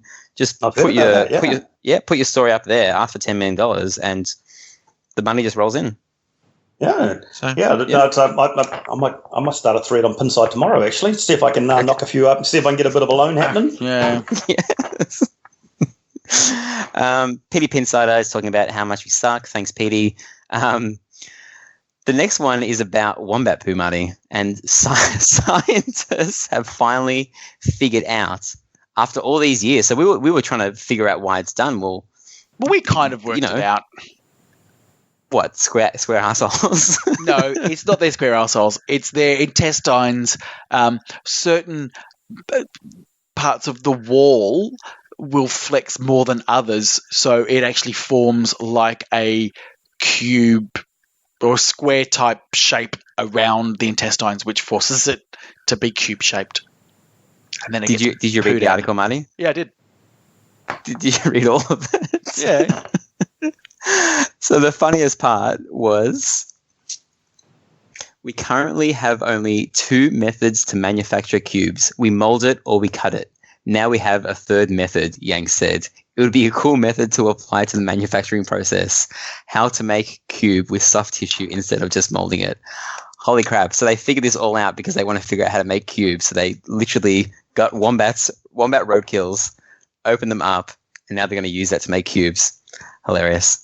It's, beautiful internet stuff. Great follow-up story. Yeah. Last Next one question. is- Michael Jones says, have you bought any pinball machines that you later regretted buying? I haven't. You guys have a lot more machines. Have you regretted buying a machine? Dave? Quicksilver. Yeah, my brain's just ticking over. There's been a few that have come in. Yeah, I'd have to think about it. There's been a few that have come in and gone out pretty quickly. Actually, yeah, I remember one I bought recently was Belly Truck Stop, which was the first game that Williams made after they bought out Belly, and it had half Belly running gear and half Williams running gear. And it's a good-looking machine. I've never played it. I've never seen it in the flesh. I've seen pictures of it, but what was it like? It was. I've always wanted to play it because I'd never seen one around. And one popped up for sale here, and I went and saw the lady and got a good deal on it. And it came in, and I tidied it all up and played it. Sold it 2 weeks later. It was actually like really, really underwhelming, really disappointing game. It wasn't very exciting at all. Hasn't really been too many others. That's probably the one that comes straight to mind. There hasn't been. I mean, I've been buying pinball machines now for nearly 30 years, so I'm sure there's other ones, but that's the one that comes straight to mind. That was a disappointing clanger, that one. For me, it was probably maybe a tie between Champ Pub, because I'd never played it before, saw some footage of it, and didn't want to watch too much. I'm like, yep, this is it. This is a good deal. And when I got it, I was bored after a couple of games. Sold it after 2 weeks. The next one was Revenge from Mars, and that was not the pinball machine is fun, and it's actually not a horrible game. It's just my expectations was that if it can be half as good as Attack from Mars, which I thought it might be, and at 1/3 of the price or 1/4 of the price, then I'm onto a winner here. But it's nothing like Attack from Mars at all. It might share the same name and have the same humor, but the shots and the rules are 100% different. So yeah, and is that the one that's now at Michael Kerr's place? Yeah, I didn't think he was gonna. I fucking sold that to him so cheap. Because I of his collection, right? So he had dialed in. I'm trying to remember them. You can help me out. Dialed in Centigrade. What is it? 37 or whatever it is. 37. Tron, Shadow, Roadshow, Cactus Canyon, and Batman. Yep, the old one, 2006 Batman. Whatever. I played Revenge from Mars the most. Because no one was on it, Marty, and the place was packed. Is that why? No, because it was when I actually did have a choice of all the games. It was actually that and Centigrade 37 I played, because his Centigrade 37 was just mint. It just played so snappy. But I have a soft spot for Revenge from Mars. Yes, it is absolutely not as good as Attack from Mars, but it's a very underrated game. It's probably the only game I've ever owned where I had pretty much zero interest in learning the rules. And I still don't actually know the rules because I never got too far into the game, but I just didn't like the whole... Yeah, every other game I'm like, well, I obviously don't like this because I don't know the rules, and let me do some research. But this, I was just like, okay, who wants it? I don't want it anymore. Anyway. I concur. Both of my PIN 2000s didn't hang around long. The Star Wars one, that's no good at all. And Revenge from Mars didn't do anything for me either. So they both got flicked on. I remembered a couple of others too. I had all the Data East and Sega games. Apollo 13, that didn't do anything for me. That was in and out pretty quickly. Well, once you get your 34 multi-ball, that's it. You're done, really. Yeah, that's right. And my 13-ball multi-ball didn't work. It was only the top trough was stuffed. I did fix it before I sold it. The other one that comes to mind as well is the wrestling one, the Royal Rumble. Always thought that looked good. You know, I like a lot of the Data East games, but Royal Rumble just didn't do anything for me, so that wasn't around. Yeah, it sort of looks good. I mean, I've still got Guns N' Roses is the only one I got left, but I still like Rocky and Bullwinkle and a lot of those games. But just Royal Rumble just didn't do anything for me. Okay. Do you think GNR is the best Data East game, Dave? Certainly the most expensive one. I like Tommy. Tommy's a good game. Rocky and Bullwinkle's probably underrated. The only Guns N' Roses can get a little bit repetitive. But it's certainly up there, yeah. I'd have to think about that. So let me ask you guys a question then. Are there any machines that you've regretted selling? The only one I've ever regretted selling is the first machine I ever bought, which was the let me think about it. Gottlieb Solar City, the 2-player version of Target Alpha.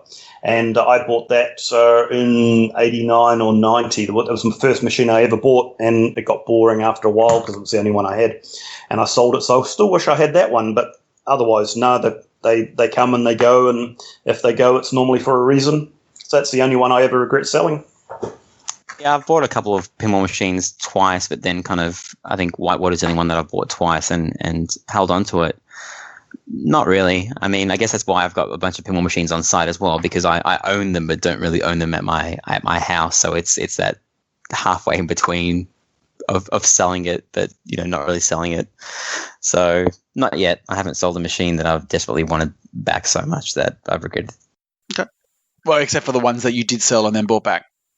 Well, when I bought them back, it was just I'll give it another go. It's not like I was like, oh my gosh, I fucking missed that game so much. Like the amount of messages that I get, like, oh hey, will you please sell me your this, because I used to have one like that Whirlwind. Some guy was like, I had one 2 years ago, and I don't know what I was thinking when I sold it, and I think about it every day. Like I don't think about anything every day that I sold. When she's gone, she's gone. Yeah, out it goes. It's actually very liberating to me when I sell a pinball machine, and when I sell one, I always think about selling more. Like, spoiler alert, the Grand Prix, which wasn't even my pinball machine, sold this week, and it felt so good when it sold that I was like, oh, I could sell this and I could sell that, and I'm like, okay, let me sleep on it. And then I wake up the next day, I'm like, nah, I'll keep it. Are we done with that segment? That long segment? That was good fun. Well done, everybody. Thank you very much for your suggestions. That was actually really cool. I thought we were going to get like one or two things, but there was 50 comments there, so that was popular. That was really good. All right, so then just lastly on to this week in pinball. For me, there's only really one thing I want to talk about, and that is that I streamed Deadpool last night, and there's something that I discovered about Deadpool. Mm-hmm. So hear me out. So when you think about a lot of games, and particularly a lot of the games that we really do get these days, are effectively a modified fan layout, right? Shots left, right, and everything in between, and there's probably 10 to 12 shots, including targets on the left. And really what happens is if you've missed your shot, then you're paying for missing your shot, and it usually comes back and you've got to try and use your flipper skills to keep the ball alive, or it might try to go out the out lane, all that kind of stuff. And that's the nature of a fan layout. Hit your shot, you get it, great. Miss it, it comes back at you, and then you're in peril. What I discovered last night, and this may sound like I'm trying to overstate this, but I'm not. This was this revelation I had last night when I was playing Deadpool. What's really great about Deadpool, and this is the testament to George Gomez, it's when you miss your shots, other things happen. The geometry is such that some of the shots you actually have a better chance of getting through a rebound shot. That left sort of horseshoe thing, you can try and hit that head on, but it's actually easier to have it rebound from the pops into that. You've got the snick shot that goes up the left ramp via, a left backhand shot. So there's a lot of movement of the ball around the top 2/3 of the machine that actually have meaning, as opposed to a ball just randomly going around and then coming back and it's death. But you're saying that's random, like you're randomly getting lucky by hitting things by accident. So what you're saying? I just think that he has set it up so you are meant to have more chances of hitting things through rebounding, as opposed to the ball missing and coming back to the flippers, and all of a sudden it's about flipper skills. There's a lot more going up there with the ball moving around. Okay. So it was just a really interesting moment that I had last night when I realized part of this game is not direct shots, it's a lot of rebounding. But I mean, that rebounding snick shot, that is the multiplier for the entire game, which is pretty important, right? Like, we can bag Dwight Silver as much as we can, but you're in control of that multiplier the entire time. Whereas that's like, well, yes, you can go for the shot and hit it. It is a valid shot, but you're saying that you can kind of accidentally hit it, and then you're on 2x and then 3x. No. I was using the snicked as probably the easiest example where you're going up that left ramp instead of the conventional way. You're doing it via rebounding a target. But one of the things was there's the center shot. There's a center spinner, which you can get from the left flipper. And it's much harder from the right, and you can't do it directly. You've got to rebound it via the right flipper, and you can do it consistently, and that's deliberate. It's intentional. That's what I was coming to terms with Deadpool. Is all these rebound shots are deliberate. It's not just an accident that you can do these things. So it's very cool. The one thing I noticed, not noticed. I mean, George Gomez kind of talked about it. Is that he doesn't usually put targets in between shots. He uses that little blue nub to get one more shot in the game. And it's funny because, if you miss a shot on, say, like a Tron or Game of Thrones, you got Game of Thrones, Dave, you're punished because the ball comes back at you at lightning speeds because of that target. Mm-hmm. If you miss a shot and there's a blue nub there, it depends on which part of the blue nub you hit. But it might kind of clank around and feel like it's a clunky game, or it might kind of come back slowly because those blue nubs kind of absorb the pressure. They don't fire back at you. They're not like spring loaded. So it's interesting that a lot of kind of like George Gomez games have that. And when there's a lot of those blue nubs, then it might feel a bit more clanky and the ball's moving sideways because of those shots versus a target that will shoot the ball back more times than not when you miss. There you go. Yeah. The blue nubs of death. They can do Batman 66 will tend to throw it back at you a little bit. Ooh. Yeah. Yep. But that's what I was saying. That's what I just thought about Deadpool in particular, is it's more than just the shots that are obviously in front of you. I think that there's a bit of a thread on Tilt forums about that. I think Kaylee George brought that up. And I think there's, just going from memory, that target that you're talking about randomly hitting that in that head-to-head battle that Zach and Keith Elwin had a little while ago. Keith was hitting that on purpose from the flipper. So if you're a good player like Keith, obviously you can hit it and it's not so random. So I think it can be hit. So if you're Keith Elwin. Yeah, it's the hardest thing ever to design a pinball game that appeases everyone, and that rule will probably piss off a lot of people in tournaments that aren't Keith Elwin. Even though Kaylee George is an amazing player, I'm not sure if it was him that started that thread, but if someone hits that target accidentally and his whole mode is then 2x and you haven't done that, then you might not win. So anyway, Marty, we've got to do social media watch, so I just want to put one thing in there. Social media watch. The Stern Facebook page, Marty, yes. They mentioned that they had a big picture of Ed Robinson playing the Beatles, right? And the Beatles have some pretty profound lyrics, Marty. It's nothing that you can do that can't be done. Nothing you can sing that can't be sung. All you need is love. Being positive in the face of depression. Hey Jude, refrain, don't carry the world upon your shoulders, etc. What I'm getting at is they called Ed Robinson the fifth Beatle, Marty. Okay? So let me read the most profound lyrics I found from Bare Naked Ladies. You ready for it? Mm-hmm. Chickadee China, the Chinese chicken, have a drumstick and your brain stops ticking. So there we go. The fifth Beatle, ladies and gentlemen. There you go. We need Ed Robinson. You need to come on our show. Come on. All right, shut the fuck up. We do. And my first question to you is going to be, why are you not bigger in Australia? There you go. So just giving you a bit of a heads up on the kind of questioning that you're going to get. Questioning. Yeah. That all you done this week, Marty? That is really all that's of note. I'll go through mine really quickly. This has been a long episode. Do you guys know about the whitewater rule called camera craze? You said words there. None of those words made any sense to me. What did you say? Do you know whitewater, the pinball machine? Sure. Do you know about the mode in there, or like the thing that comes up on the screen saying camera craze? And the Bigfoot takes your photo everywhere when you're shooting around. I've played so many games on the machine, and I always avoid Bigfoot Hotfoot because it sends the ball sideways. It only gets hit when I've got the kickback lit. But I was just playing a game like, okay, I'm just going to go for that target, and got into Bigfoot like straight away on the first ball. Was hitting Bigfoot nonstop. I think that was the fourth time you get Bigfoot Hotfoot, and it was giving me like 10 million a shot. It then starts camera craze, who's taking so many photos of you.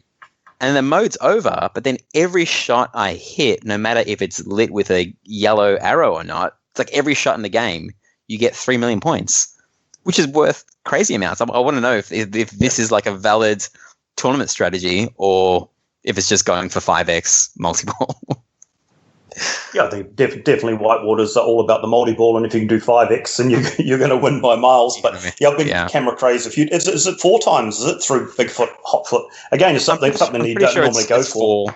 Yeah, it's not. Yeah, and I even when I've got into Bigfoot, Hotfoot, like sometimes you struggle with the shot, but yeah, I think I hit it about 5 or 6 times, and I'm pretty sure it activated about 4. So I don't know, interesting. It's funny. My Bigfoot Hotfoot hadn't been activated so long. My machine told me that it was broken. That it didn't work. That the inverter didn't work anymore. 100%. That's the ding ding ding that I get every single time on my Whitewater. So that's why I decided to go for it, because I was sick of going in and flicking the switch. So I said I'll do it manually. Marty and Dave have bought another pinball machine this week. Marty, do you want to guess what it is? Is it that photo that I sent you? Yeah, well, you sent me a photo of Gottlieb's Genesis. And I don't think you would be so obvious to show me what you've got before an episode. You know what, Marty? Genesis, I mean, I've only played one game on it. Literally just one game. And I usually don't like games straight away, but I like this game straight away. Yeah, Genesis is a fun game, yeah. That is a good game. It's so cool. Like the sounds that are coming out of it, the shots are pretty cool. Yeah, the back glass. Oh my gosh, the back glass is so good. I'm going to try and get V to do a review on the back glass and just walk her in with a blindfold and just reveal what the F is that. Anyway. Chanel was very confused. She's like, "Why is there a little person there? Like, what's his relevance? What is this thing?" So did you actually buy Genesis or not? No, it's just at my house until it gets picked up. Just a halfway house. I did buy another pinball machine, Money. Okay. It's been too long to play the guessing game, so I'll just tell you it is Iron Man VE. I've bought it again. I don't regret selling Iron Man. Yes, you do. No, I don't. Nah, you do. I just want to give it another go. And yes, we've been talking about sounds this episode, that I like sounds more than the next person. I think it might be that I really, really, really dislike the spinner sound, which is gunshots. It's just gunshots nonstop. And it's too real for me. And I haven't been to the war. I don't have PTSD or anything like that. But when you hit like a ramp or something in like super ramps in Star Trek, and you hear that amazing like laser sound. What are the lasers called in Star Trek, Marty? Phasers or something? Photons, phasers. Photon torpedoes. Yeah, photons. Yeah, they sound fucking amazing.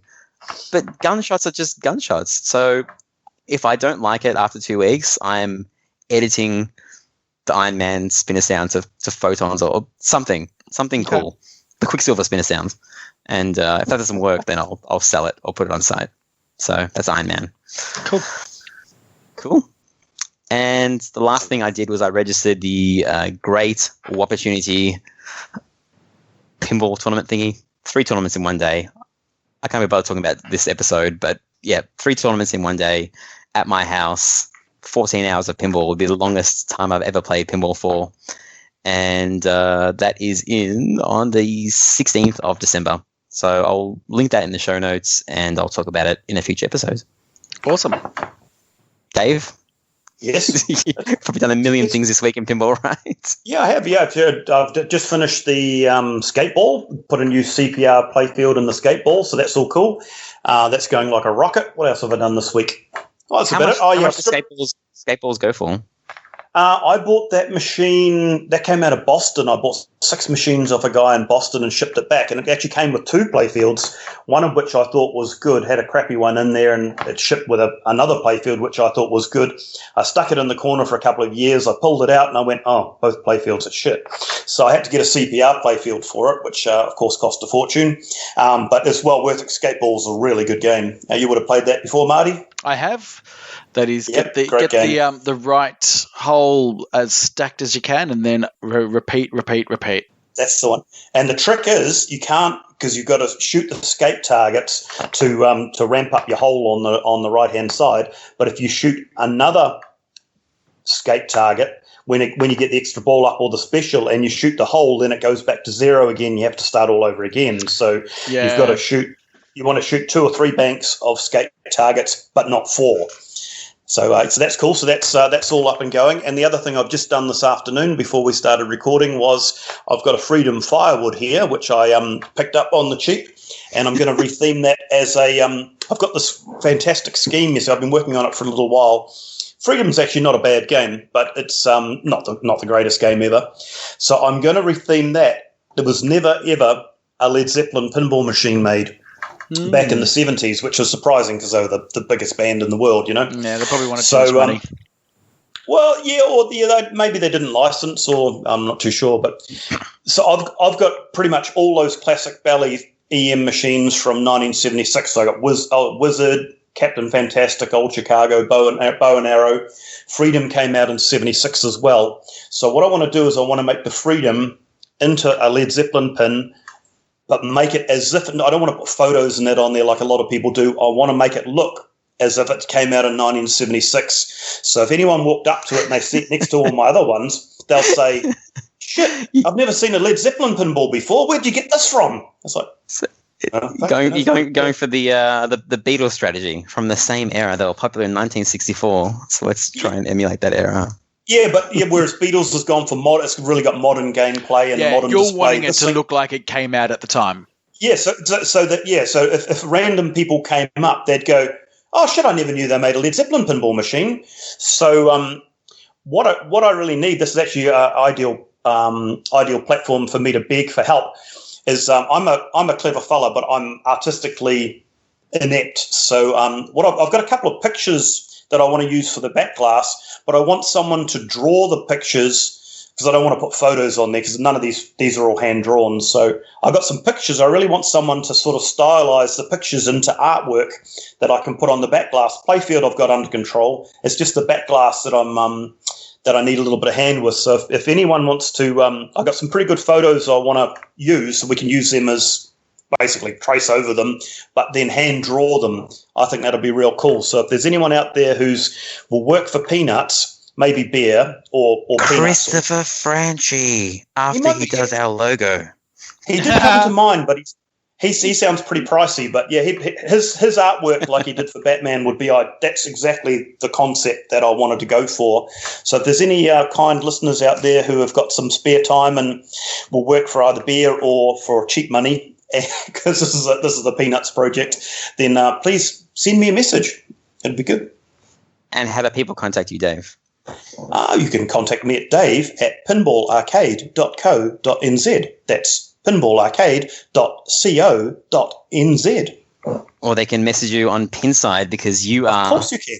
RotorDave, which we failed to mention at the start of the episode. So this is RotorDave, people. If you got 2 hours into the episode and say, who the fuck is this guy? It's RotorDave. Who's this clown? That's me.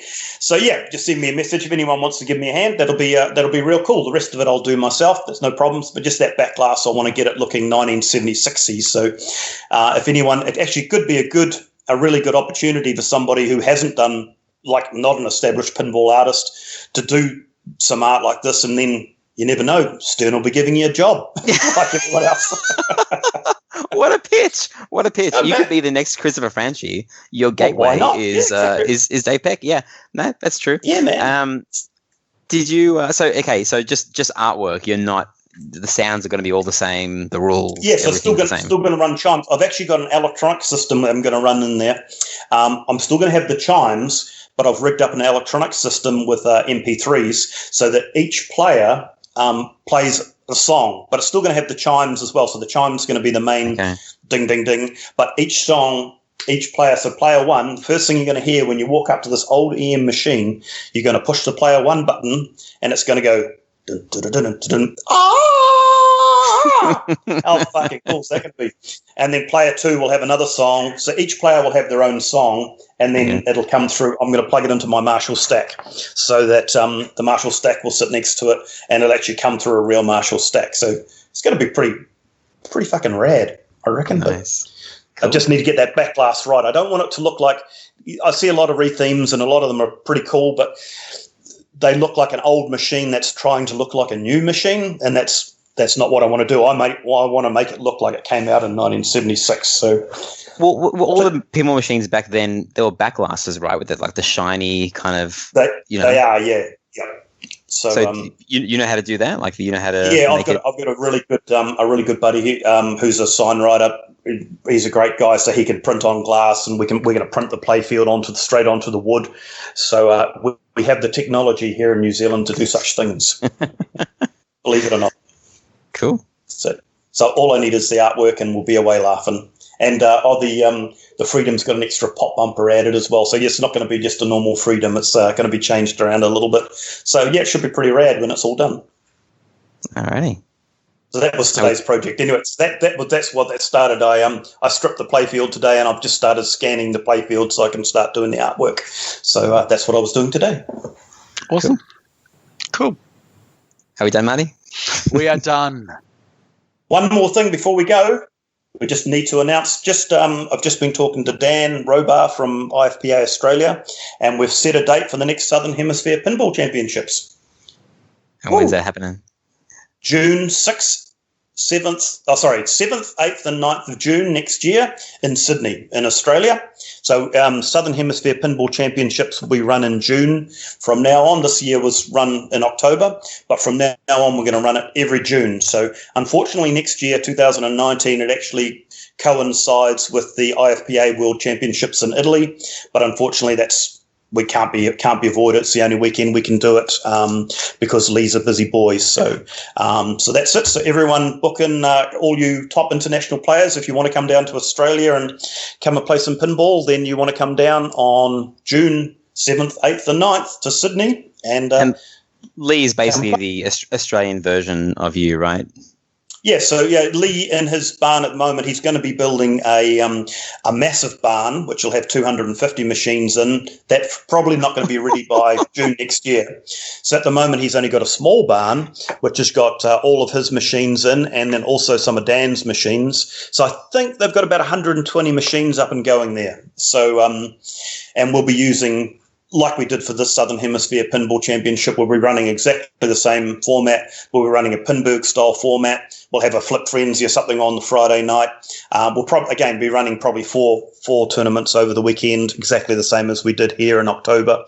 So, yeah, it should be good times for all. It will probably be the biggest tournament ever in Australia, I'm guessing, Marty. Like, it should be, right? Should be. It won't be far away. I think we'll probably have to limit it to, because that shed's not massive, so I think we'll probably have to limit it to around 120 people. So, but it'll be up there. I think Brisbane Masters will still be bigger, but eventually, once Lee gets his new shed, then, yeah, it'll become the biggest event in Australia. So it's something that we're working towards anyway. So thanks to everyone for their support, and hopefully they can all come along next year. Cool. Awesome. Good stuff. Thanks for the plug. No worries. Thanks, everybody, for listening. We will see you again next week. Thanks again, Dave, for coming on board. Awesome, guys. No worries, Speak to you next week. Don't forget to vote in the Twerpies. Okay. Yes, we will have that linked. Okay. Bye, guys. See you, everyone. Bye. Thanks, boys. See ya.